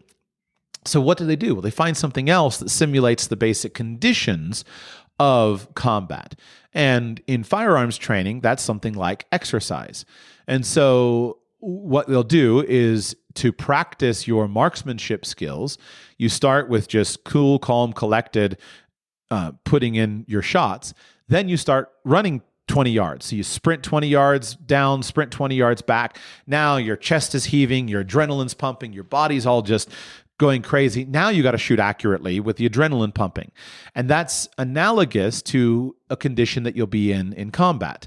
Similarly, a trainer will introduce other forms of stress. They'll introduce light. They'll introduce loud noises. They'll put a megaphone up your ear and yell at you and insult you and criticize you and tell you you're ugly and shoot off flashbangs all around you. And so the stress that you simulate in training is designed to cause the same physical reactions that you're going to experience in other times of life, to see how you respond and to learn mechanisms for responding to them. So what I would suggest to you that if you want to test emotional stability in someone that you're not married to, you need to have a period of time to observe the person in varying conditions. And it would be smart for you to introduce variability into that. Let's imagine that all of your dates with your prospective spouse are just lovely dates where we go out to eat together and we're just happy and we walk around and we hold hands and we talk and share and whatnot. Well, your date is putting on makeup every single time. He's putting on his best suit. You're constantly in nothing but idyllic circumstances. That's great. That's fun. It's also not a great test of emotional stability. What is a great test of emotional stability? Well, let's go out and let's take a long hike where we get hot, tired, and thirsty and see how do we do when we're hot, tired, and thirsty. let's go and get ourselves involved in some intense emotional situation where all of a sudden the emotions are high. It could be exercise. It could be a game. How does this person respond in these environments? And you go ahead and put your creativity to play. But I think that if you have the ability, you want to see your prospective spouse tested in a variety of situations, not just, hey, that's great, this guy can walk up to the firing line and shoot a pistol. You want to insert uncertainty into the training mechanism so that there is a good evidence of long-term stability. This concludes the genetic traits that I think we should be looking for. And I want to move now to long-term family traits. So what I mean here is not things that can be changed quickly, but what are the cultural conditions, the environmental factors that somebody has been exposed to that are likely to have a deep and enduring influence on this person to relate to how he or she is going to work in the long term, and especially with a focus on how will this affect the financial outcomes of my marriage. So I don't think these things are physically genetic, but they're environmental, but they're not easily changed. I think one of the first ones, especially in the context of divorce proofing, remember that second factor, there's three factors. Factor number one is short and long-term financial income growth and basically ability to grow wealth. Second is expenses, high expense lifestyle, the highest expense lifestyle being divorce. And then the third factor is just long-term benefits for my children. Those are kind of my three organizing principles here. So what are these factors then that are long-term, and there's going to be a significant amount of divorce proofing here that needs to be talked about. The first one is the durability of marriage among parents and grandparents and extended family. Durability of marriage is an important metric to measure because it's the thing that you can see objectively that is not related to what someone says. It's related to what someone does.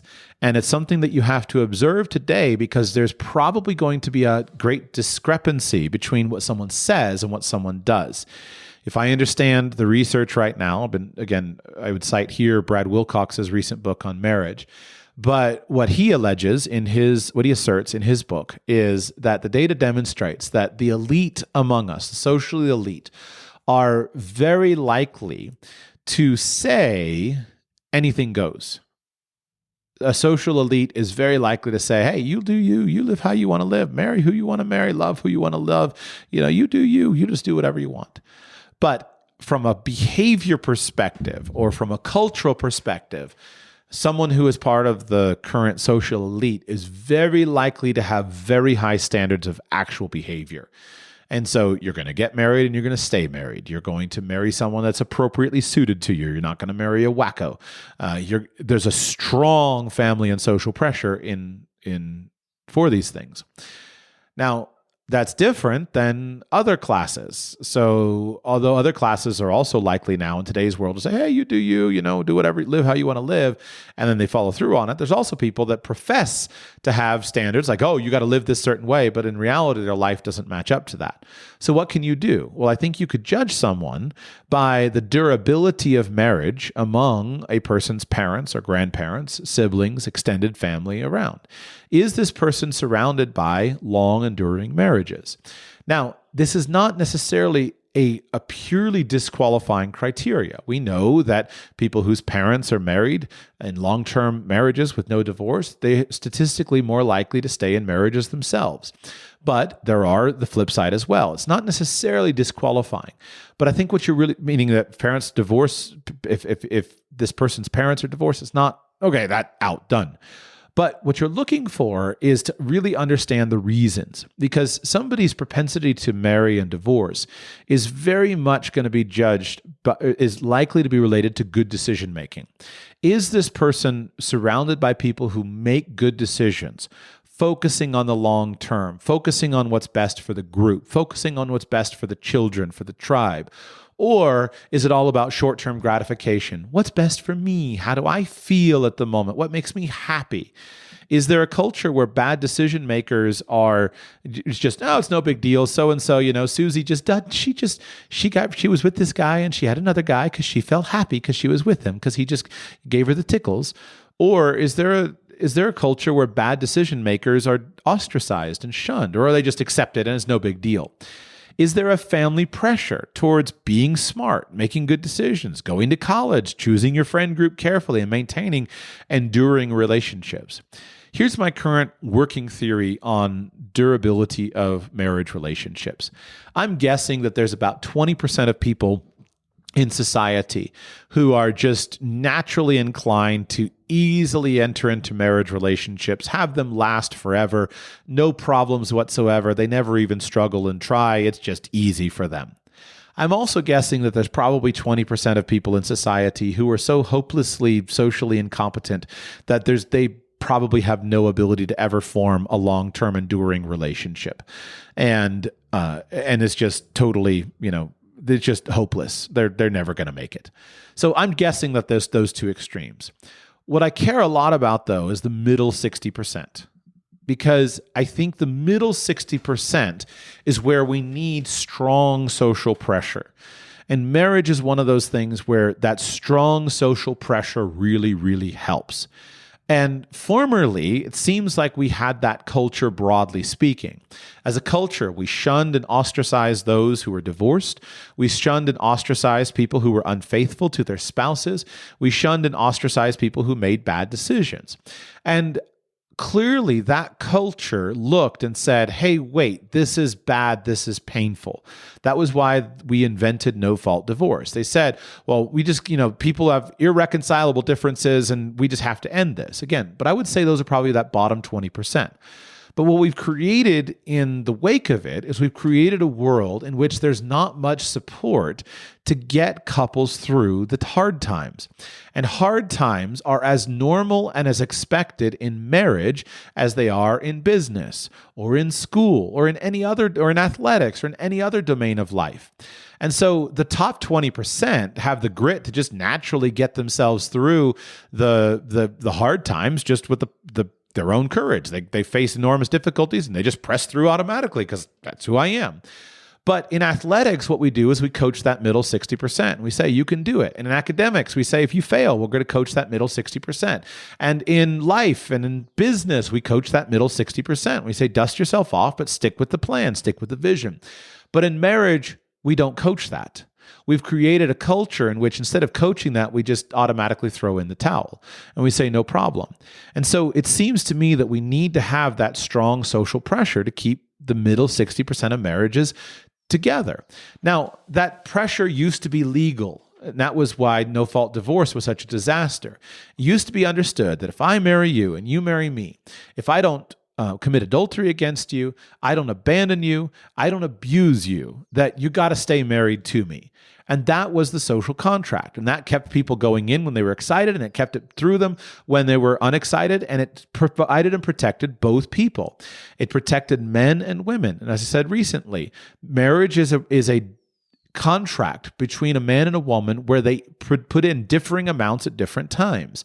If a couple marries young, the woman puts in her youth, her sexual attractiveness, her childbearing ability, her willingness to raise children when she's young and beautiful, and every man in the world wants to be with her. And she chooses a man who has not yet achieved his potential. When she's older, though, the man is high income earning, has things to offer her, has stability, has confidence, has all these things that he probably didn't have when he was younger, and he still sees that through. And so now, though, what we've done is we've destroyed that social pressure and we have pulled it apart so that men and women don't have the pressure. So the woman may invest into the relationship, her beauty, her fecundity, her years of raising children. Then all of a sudden she's 40 years old and the man can toss her aside just because he feels like it. Or if the man comes along at an older age and he's wealthy and sophisticated and attractive and he marries a wonderful, attractive woman, then she can just toss him aside because she wants half his money in divorce court with no moral error on his part. And so we need that social pressure. Now, I don't think we're going to get any legal social pressure, at least in the United States, anytime soon. So what makes up for it? Well, it's got to be a family culture. It's got to be a religious culture. There's got to be pressure there that is going to be brought to bear to keep that middle 60% of marriages really strong and flourishing and give the highest possible nature of it. And so there's got to be pressure that if I marry this woman and we have a big fight and she goes home crying to mama and she's telling mommy, oh, he said all these things, mean things and whatnot, you want to have the confidence to know that her mother is going to say, all right, honey, cry, cry, cry. Now go back and see your husband. Not that her mother is going to say to her, oh, honey, maybe you'd be better off with someone else. You got to have the confidence that. You got to have the confidence that if you're going to marry this man and you're going to turn 30, then he's going to go to his dad and he's going to say, you know what, she didn't lose that last 10 pounds after having our third baby. Maybe I should trade her in. You want to have the confidence that his dad's going to look him in the face and pull out a belt and say, you idiot, don't ever let me hear you say something like that again. Not, well, after all, maybe you could go and find another young, sexy something or other. I'm using garish stereotypes to try to demonstrate the point that you want to be marrying into a culture that's going to promote your marriage. And so you need to look for those long-term family traits in order to divorce-proof your relationship. What about the quality of relationships? I think you should look very carefully. What is the quality of parents' and grandparents' marriage relationships? I think in general, the natural inclination is that husbands are probably going to treat their wives about how they watch their fathers treat their mothers, at least to start with. And so if you're a woman and you're looking at a man, you should go and look and see, how does his father treat his mother, and observe and say, do I like that?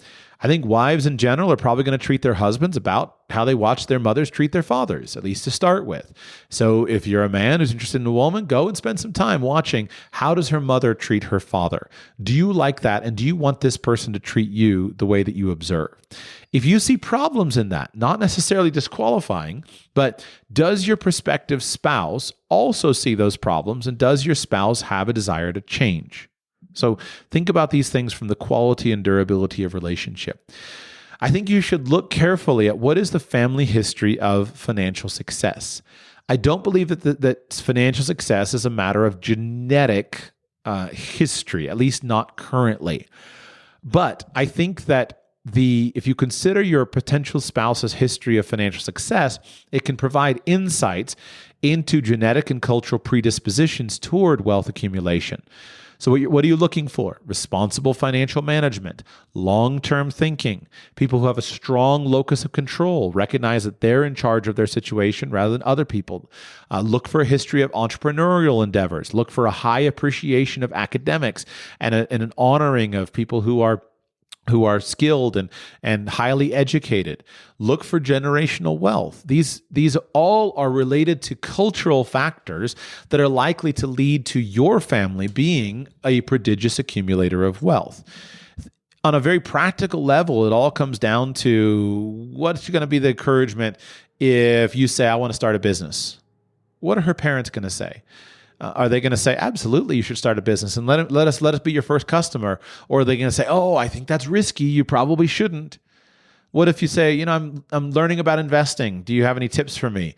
You don't want to sit around and talk about sports ball. You want a family that's going to talk about investing. You want a family where money is honored and appreciated and focused on as a topic of conversation.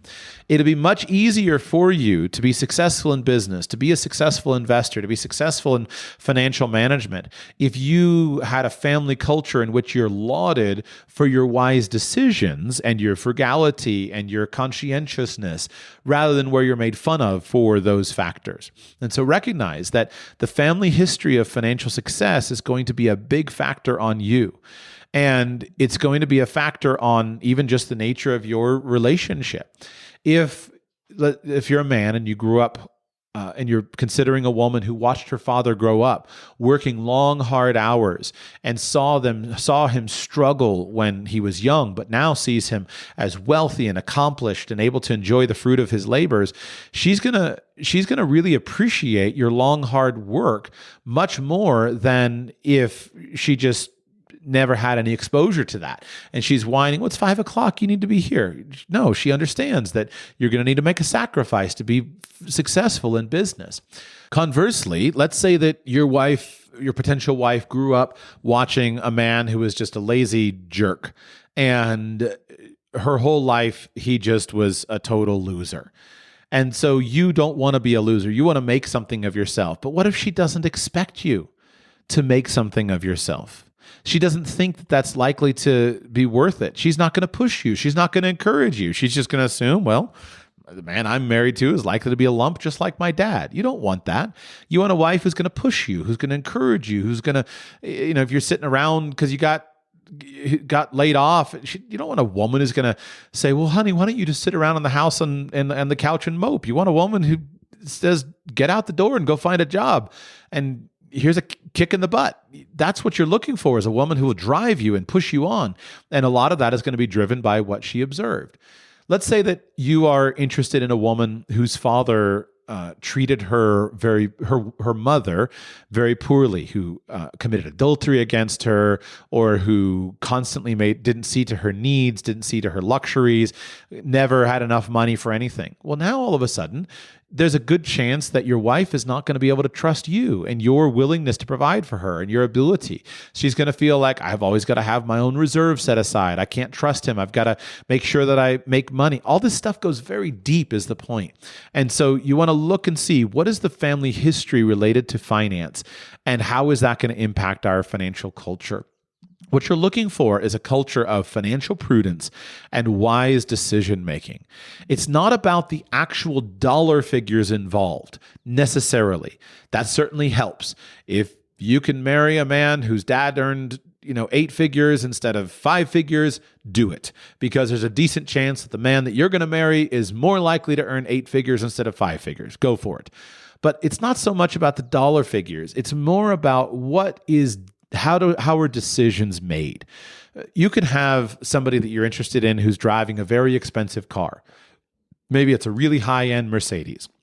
That really high-end Mercedes can represent every last bit of money that this person can scrape together out of his monthly budget to buy on payments, to pay the lease payment, or it can represent just a completely negligible amount of financial wealth for the family, and we just drive nice cars because it's a nice car and it doesn't even matter. So you can't judge it based upon the dollar figures of consumption. What you need to judge it based upon is what kind of consumption is rewarded and what kind of consumption is made fun of. In a wealthy family, if somebody goes out and buys, in a truly wealthy family, not an aspirational, not someone who's trying to lie their way into wealth, somebody goes out and buys a really high-end car and can't afford easily to buy it 5 times over with a tiny percentage of this year's profit portfolio, the wealthy family is going to make fun of that guy. What are you doing? You're stupid. You don't do that. You always you don't kill the goose that lays the golden eggs. You nurture the goose and you only spend the eggs. So a wealthy family is going to make fun of somebody who makes a dumb financial decision. And you're going to feel a strong desire to make a smart financial decision to honor your parents. That's why many times you'll see wealthy people want to make sure their children are not born with a silver spoon in their mouth. They want to make sure they go out and experience life the hard way. And so if you say to a wealthy person, I'm going to make this different choice because I'm saving my money, you're not going to lose face or lose status. You're going to gain face and gain status because you're willing to be assertive related to your money. On the other hand, if there's a family that is just flagrantly consuming every dollar in high consumption living and never building something, then you're going to be chained eternally to spending money that you don't have, because there's going to be this pressure from your potential spouse to spend money nonstop on these things that you can't afford. So try to look and understand what these long-term features are in your potential relationship. Now, not all of the traits are going to be financial, so it's not all just a function of money. What you really need to be thinking about is divorce proofing as well. The biggest financial problem that most people face that can just wipe them out is often going to be divorce. So how do you divorce proof a marriage? Obviously, there's a whole show here, and I'm already at 2.5 hours in, but let's start with just a little establishment of vision. I'm pulling this from a book by relationship researcher and guru John Gottman called 7 Principles for Making Marriage Work. But here's what he says in the introduction to that book under a section titled The Purpose of Marriage. In the strongest marriages, husband and wife share a deep sense of meaning. They don't just get along. They also support each other's hopes and aspirations and build a sense of purpose into their lives together. That is really what I mean when I talk about honoring and respecting each other. Very often, a marriage's failure to do this is what causes husband and wife to find themselves in endless, useless rounds of argument or to feel isolated and lonely in their marriage. After watching countless videotapes of couples fighting, I can guarantee you that most quarrels are really not about whether the toilet lid is up or down or whose turn it is to take out the trash. There are deeper, hidden issues that fuel these superficial conflicts and make them far more intense and hurtful than they would otherwise be. Once you understand this, you will be ready to accept one of the most surprising truths about marriage. Most marital arguments cannot be resolved. Couples spend year after year trying to change each other's mind, but it can't be done. This is because most of their disagreements are rooted in fundamental differences of lifestyle, personality, or values. By fighting over these differences, all they succeed in doing is wasting their time and harming their marriage. Instead, they need to understand the bottom line difference that is causing the conflict and to learn how to live with it by honoring and respecting each other. Only then will they be able to build shared meaning and a sense of purpose into their marriage. So at its core, recognize that the quality of your relationship is largely determined by these factors of long-term vision. And don't expect the person you're marrying to change. That's why you want to spend time prior to marriage observing and carefully concerned, how is our relationship working out? That's why we have dating and courtship and engagement and then marriage. So judge your relationship and say, do I naturally have a high-quality relationship with good communication skills and mutual respect? Do we have good problem-solving ability? Do we have the ability to work on the relationship in a relatively easy way? Divorce is fairly predictable.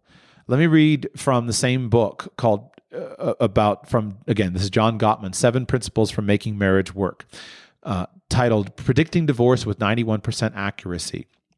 Thanks to decades of research, these questions can finally be answered. In fact, I can predict with great precision whether a couple will stay happily together or lose their way after listening to them interact for as little as 15 minutes.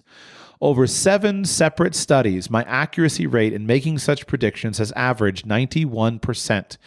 In other words, 91% of the cases where I predicted that a couple's marriage would eventually either fail or succeed, time proved me right.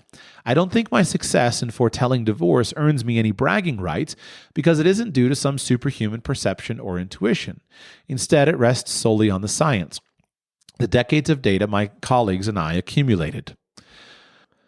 And then subsequently, emotionally intelligent marriages. What can make a marriage work is surprisingly simple. Happily married couples aren't smarter, richer, or more psychologically astute than others. But in their day-to-day lives, they have hit upon a dynamic that keeps their negative thoughts and feelings about each other, which all couples have, from overwhelming their positive ones. Rather than creating a climate of disagreement and resistance, they embrace each other's needs. When addressing a partner's request, their motto tends to be a helpful yes and rather than yes but.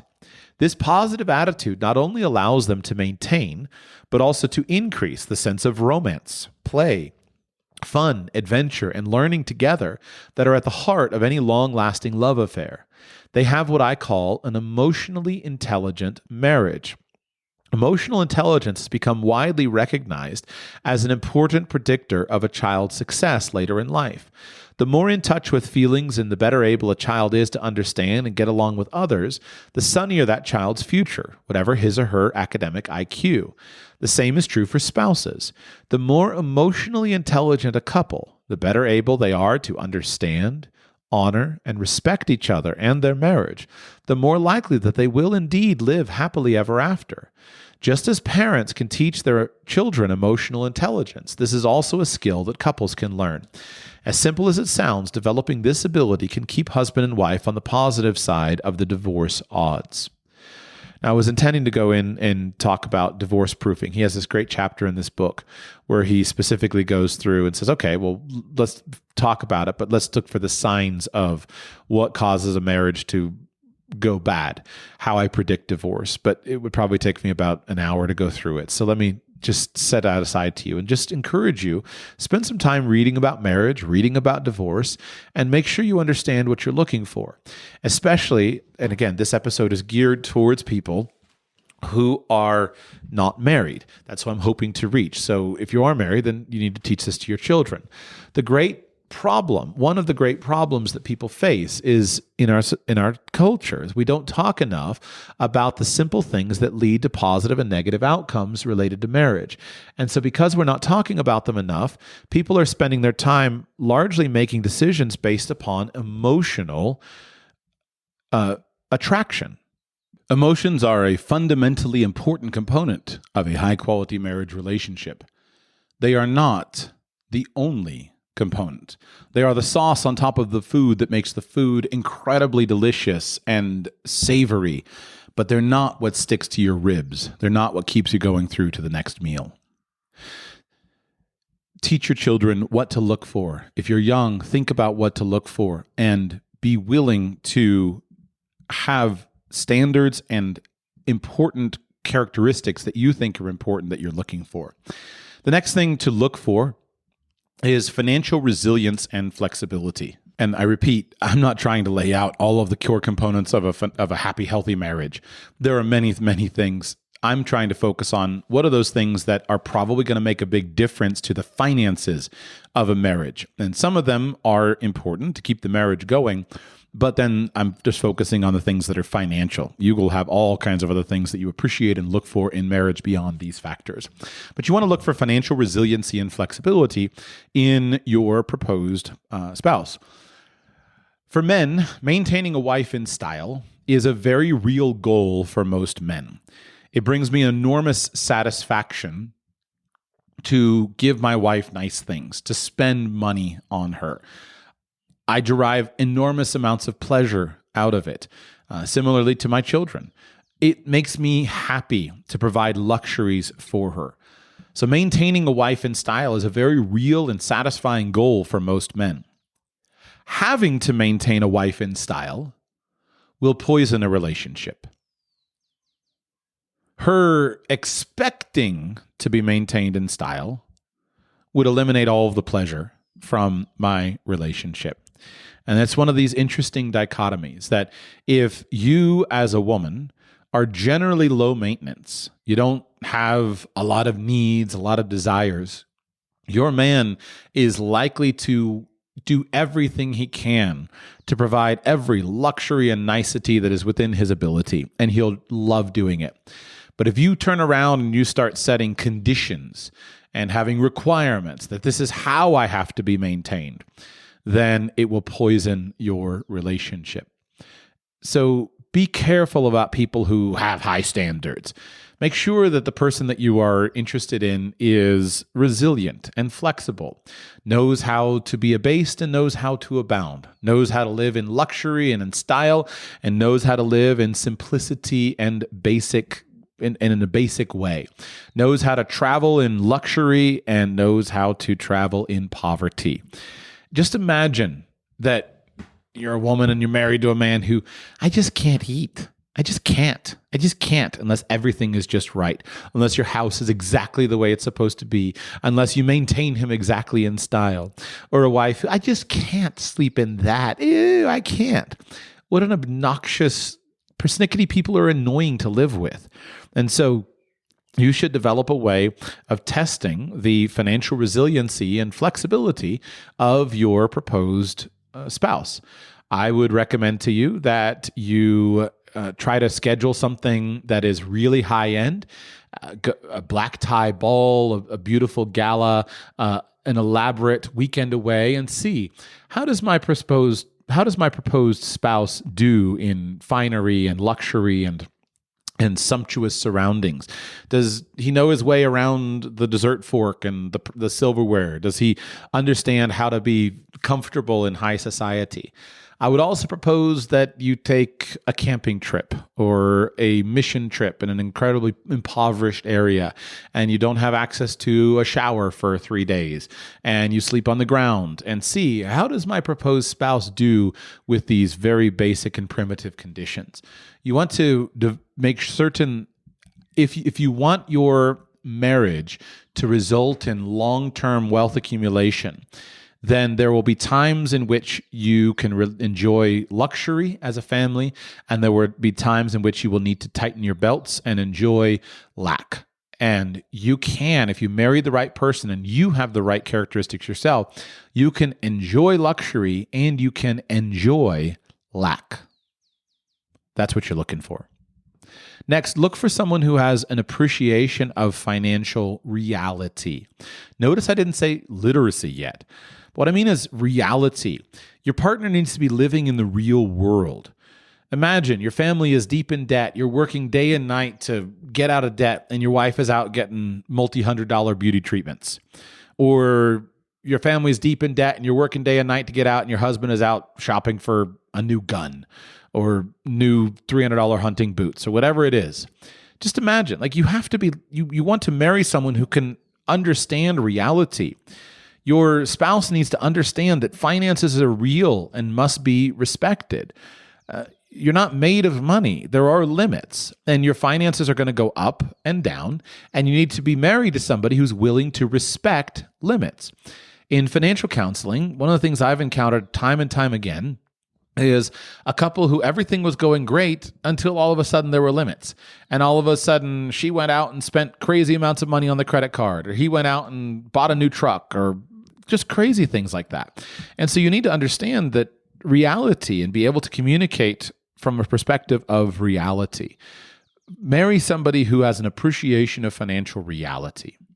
Next, marry somebody who has good financial literacy, an understanding of the basics of financial literacy, and a willingness to learn. I started with the big genetic things that can't be overcome in someone's lifetime. Then I moved on to the things that probably were sewed into your prospective spouse for 20 years by his or her upbringing. Financial literacy, I would say, again, can be taught in 6 weeks to 6 months. Almost everything can be taught in weeks to months that's related to the day-to-day running of financial affairs. It's important, but this is the most easily overcomable thing, especially if you have willingness to learn. If the person that you are interested in is not good with money, whatever that means, I would not automatically disqualify that person. I don't think being good with money is a particularly difficult hurdle to overcome if all these other things are there. There are lots of people who are not good with money, and a few years later, they're multimillionaires. These are the learnable, easily acquirable skills, if somebody has a willingness to learn. So having a willingness to learn and an interest in financial topics is enormously helpful. Remember this: in order for you to become wealthy, your family is going to have to optimize in at least something in order to make that happen, assuming that you're not inheriting wealth. You can optimize for income, you can optimize for low expenses, or you can optimize for investment prowess and knowledge. Any one of those things optimized will work. If you can optimize 2 of them, it'll work fast. And then if you can optimize 3 of them, you've got a slam dunk home run shortcut to wealth. How's that for a mixed metaphor, huh? The point is that you got to optimize something. And so you want to think about where the interests are of each spouse. And think about where would be the optimization? How are we going to work together as a team? And then, is my spouse willing to learn? Is there an expression of willingness? I think it works really well in marriages for individualized to specialize in at least one of those dimensions. Again, income, expenses, or investments. The most frustrating, almost guaranteed failure is this. How could you be married and probably not generate much wealth? I would say it's probably if you have a dual income family who are earning average amounts of money at a W-2 job, spending most of their money on consumption, and if they're investing at all, investing poorly based upon hot stock tips. That's the worst. You have high taxes paid. You have no specialization. Husbands and wives are basically roommates that each contributes a little bit to the pot and each takes out of the pot. And there's no function of this thing. This enterprise, this family enterprise isn't going anywhere. If we look at our surroundings, we can see many different models of success as to how a couple can build something that is truly successful. And there's not only one, there are many models. Here are some of the models that I see most of the time. The first model can be that one spouse optimizes income and the other spouse optimizes the lifestyle and expenses. Where you've seen this historically has been where a husband has optimized income, had a job, earned a lot of money, built a business, worked really hard at it, and his wife manages the house. Wife manages the household and all of the expenses. Traditionally, in very patriarchal societies, it's very common. Husband goes to work, brings home the paycheck, hands his wife the paycheck. She gives him the spending money that she has, and she maintains ironclad control of the family's finances. She invests. She runs the family household budget. She runs the finances, the investment things. She takes care of the children. She does all that stuff, and he works and provides the income. And that's a very traditional, very successful model that works all around the world. And it's a matter of one spouse optimizing income, the other spouse, usually the wife, optimizing the lifestyle for the family, and then running expenses and running investments. Now, if both spouses are going to optimize income, what usually seems to be the case is that both spouses aren't optimizing jobs. On the contrary, if both spouses are optimizing income, it usually works well if one has flexibility, as in run my own business, have flexible hours. You can make it work if both spouses just have high incomes, but it can be really annoying. I worked a number of years ago with a couple, wonderful couple. Wife was a pharmacist, husband was a physical therapist. They both were really good at what they did, but they both had jobs where they had to be in the office on a certain number of days. They had 2 or 3 children, and they were working really hard on raising their children. And basically, they never had a day off together because they each had to have a day where they were working, and they had babysitters some of the times, but they were very devoted parents. And basically, what they gave up is they almost never had a day off together because one of them was working each of the 7 days per week. And that was a really frustrating lifestyle for them. And so what can work well, if both spouses are going to have a job or a career, then one builds more of a flexible business that with ability to adjust hours, the other has the job. That can work. Another one that works is where one spouse really focuses on investments. This is one I've seen very frequently profiled among wealthy families. Usually, husband has a business, does pretty well with business. Wife takes care of the home, but has something like a real estate investment business. It doesn't have to be real estate. It can be anything if she's got an interest in stocks, companies. I've known a couple of ladies who were into that, but it seems like a very male-dominated field. Real estate seems to really fit with what many women are interested in. My mom was always the queen of getting deals. She loved getting deals. Well, maybe it's an innate female trait to shop for sales and things like that. Well, you can shop for sales on clothes that your family needs and food that your family needs, and you can also shop for sales on investment houses that your family needs. Then it's the same basic instinct, the same basic skills, just extrapolated out to a bigger level.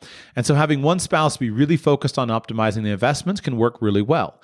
I've seen this with husbands as well. Remember that with investing, there's a point in time in which your income is the most important factor. Then as your wealth starts to grow, then now your investing prowess becomes the most important thing. And the management of your portfolio, once you have a lot of assets, is much more important than the amount of income that you're earning and contributing to the portfolio. So husband really takes a deep interest in the investment portfolio. Wife has a job. I've seen this a lot of times with people who have a passion job, something like school teaching. Husband trades stocks every morning, spends his time at home trading stocks. Wife is a school teacher. They have a really great life together. She works for the social outlet of it, and his investment work runs kind of the family enterprise. You can make many different models work. The key principle is this: Look for a spouse that complements you, not simply duplicates you. One of the things I learned that makes for a successful business partnership is that in order for a business partnership to work for the long term, the partners have to believe that they're better off together than apart. There has to be a synergy to their relationship where 1 + 1 is more than 2. If you have a partner who's really good at repairing and refinishing wooden floors, and he's friends with someone else who's really good at repairing and refinishing wooden floors, and they say, hey, tell you what, let's team up together and let's go out and build a business where we go and repair and refinish wooden floors. Just because we're both good at repairing and refinishing wooden floors, that's probably not a partnership that's destined for long-term success. It's fun in the short term because we can do floors together. We like being together. It's fun. But then 5 years in, one of the partners wants to work 6 days a week and the other wants to work 4 days a week. One wants to start at 6 and go till 6. The other wants to start at 10 and go till 4. And we start to have a frustration about, wait a second, why don't you want to do as many floors as I do? And unless there's just this amazingly strong compatibility of personality, they start to suspect that they're probably better off by themselves. Because after all, why are we splitting the profit when in reality, I could be making more and keeping more if I just did it on my own? We don't add to each other. Those partnerships don't work. What does work is if you really like refinishing wooden floors and I really like selling and finding clients, then we have a match made in heaven because I can go out and I can spend my time selling and having clients. You can spend your time running the floor polisher or the floor polishing crews, and both of us do what we like and we don't have to do what we don't like. And if I manage all the books for you and I manage the sales and all you got to do is show up and do floors, then you're happy. And if on the other hand, if I don't ever have to do floors, but I get to do what I like, then we're happy and we realize we're better off together. I think the same principle applies to spousal relationships. Husbands and wives that complement one another, that bring different skill sets, different personalities, a hardness, a softness, a skill here that complements that skill there. And from a financial perspective, brings a different variety. These couples seem to, I think, really work because they provide what each other provides. There's no magic formula for this. I think here's where I would revert to say, you'll know how someone makes you feel. It seems like some couples, when I listen to them, they love to talk about work at the dinner table because they work in the same field and they work amazingly well together. I always think about Will Durant and his wife, who he married very young, and they just were this lifetime team duo of incredibly publishing. They just loved their work together and they seem to have a productive marriage. But then there's people who just don't ever want to talk about business with my wife because that's not what she's into. It's not what I'm into. I talk about business with other people, but they also have really productive relationships. I don't know of any rule that is the best key. I just think that you want to have complementary skill sets. Any success model can work. The ones I see work most frequently are the ones where the husband optimizes the income and the income generation, and the wife optimizes the expense management, the lifestyle management, making sure the children are doing their homework so they're going to go to the elite schools where they're going to meet smart women and all of the stuff, and super hardcore on that. And then investment knowledge can go either way based on interest. I've seen it where wives just are wizards with investments. I've seen it the other way around. So, meaning where the husbands, that's totally their deal. You're going to have to, at the end of the day, there are no rules in this stuff. You work it out with your spouse. And that's where a good relationship is important. Finally, I would say look for values that are related to financial productivity, cultural values. Seeing hard work as a virtue, not as a vice, is probably a good sign to look for. Imagine you're a young woman and you see a man who just sees that his goal in life is to escape from hard work, and he's doing everything he can to get out of hard work and to shirk it. Probably not a good marker of long-term success. Seeing hard work as a virtue, not a vice, is a good thing.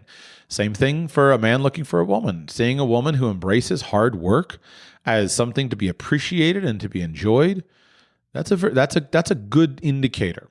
Being employed as a sign of good health is a good indicator. A guy who's running from employment just doesn't want to work. It's probably not going to work out so well in the long term. He'll make just enough money to make it for a few weeks and then be done. On the other hand, the guy who sees being employed as a fundamentally healthy thing to do, probably going to make more money and be more employed. Seeing frugality as a healthy discipline, not something to be run from, is good. Most historically successful cultures have some expression of asceticism. It can be fasting. It can be some way where you're denying yourself. And I think that frugality can express some of those aspects of fasting that are really healthy for us, that we spend less than we could spend. It's a good and useful discipline. Seeing risk-taking as something to be admired is something that could result in great wins, could result in great losses. You be the choice. The choice is yours. What do you want? But a culture of that. And there's many, many other things. But look for values that are related to financial productivity. On the whole, as you are considering somebody that you're interested in marrying, recognize that you're getting the whole package. There's a good chance that the person that you're marrying is not going to change much. Your children are kind of going to be like this person that you're marrying. So think about that. When you're looking for a wife, what are the qualities that you want in your sons and daughters? Because that's what you're going to get. So make sure that you're marrying someone of those qualities. If you're looking for a husband, what are the qualities that you want in your sons and daughters? Guess what? You're going to get them. They're going to be like the person that you're marrying. People don't change that much. And so look at the family, look at the circumstances, and recognize that there's a good chance, statistically speaking, that the results that I get are probably going to be something like this, like what I see. And people probably aren't going to change very much. So if you like these qualities that this person is expressing, great. Nail them down, nail her down, right? Get to marriage as quickly as you can. If you don't like these qualities, look for another option. If you don't have another better option, then either continue to look, figure out, how can I bring more potential candidates into my life? How can I create a better sales funnel with more prospects? Or how can I upgrade myself in order to be more attractive to the kind of person that I want to attract? If you want to attract, as a man, if you want to attract a 10 out of 10, a woman who is going to be just drop dead gorgeous. She's going to fit in every social situation. She's going to look phenomenal in a ball gown and just as cute when she wakes up sleeping on the dirt next to you on the Appalachian Trail. And she's going to bear you 10 children and they're all going to go to Ivy League education. And she's going to teach them French and Latin and history and mathematics and calculus. And she's incredibly smart and she's got 2 advanced degrees, but she's going to give it all up for you to be your doting, loving wife. Guess what? She's out there. And you got to be a 10 out of 10 to attract her because she's got every option in the world. So you're going to have to be mega focused on being as attractive as you possibly can, working as diligently as possible to meet her and to meet her young before she takes the cream of the crop from somewhere else. If you're a woman and you're trying to tie down a man, and you just want a guy who's going to make $1 million a year and he's 6'4" and he's got a ripped 6-pack and he loves you and wants to spend many, many hours a week with you and you make your list. Recognize you're going to have to figure out what he wants and you're going to have to figure out how to develop that and offer that to him. And anywhere in the middle, you can't change the other person, but you can change yourself. You can change yourself and what you have to offer, what you bring to the table, and you can change the environments you put yourself in where you're most likely to meet this person. Every single aspect of this is a skill. Social things, skills. Money management, skills. Academic abilities, skills. There certainly seem to be basic inborn differences among us. Some of us are smarter, some of us are stronger, some of us are bigger, some of us are smaller, some of us are prettier, some of us are not. You work with what you got and you enhance it to the absolute maximum. But don't be scared to set standards for what you're looking for. If you want to be wealthy in the long term, marry a spouse that is going to make it probable that you are wealthy. So go ahead, set your standards. Marry somebody who's going to make it happen, who's going to make that likely. But you're going to have to step up and develop yourself if you're just not naturally, innately gifted on those levels. I hope this has been useful for you. Take whatever is useful, discard the rest.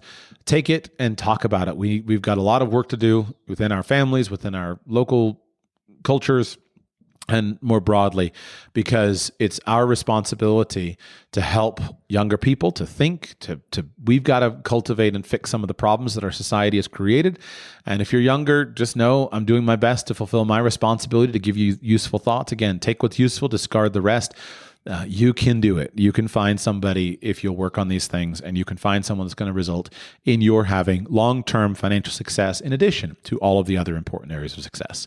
I'll be back with you very soon. Without the ones like you, who work tirelessly to keep things running, everything would suddenly stop. Hospitals, factories, schools, and power plants, they all depend on you. No matter the weather, emergency, or time of day, you're the ones who get it done. At Grainger, we're here for you with professional-grade industrial supplies. Count on real-time product availability and fast delivery. Call, click Grainger.com, or just stop by.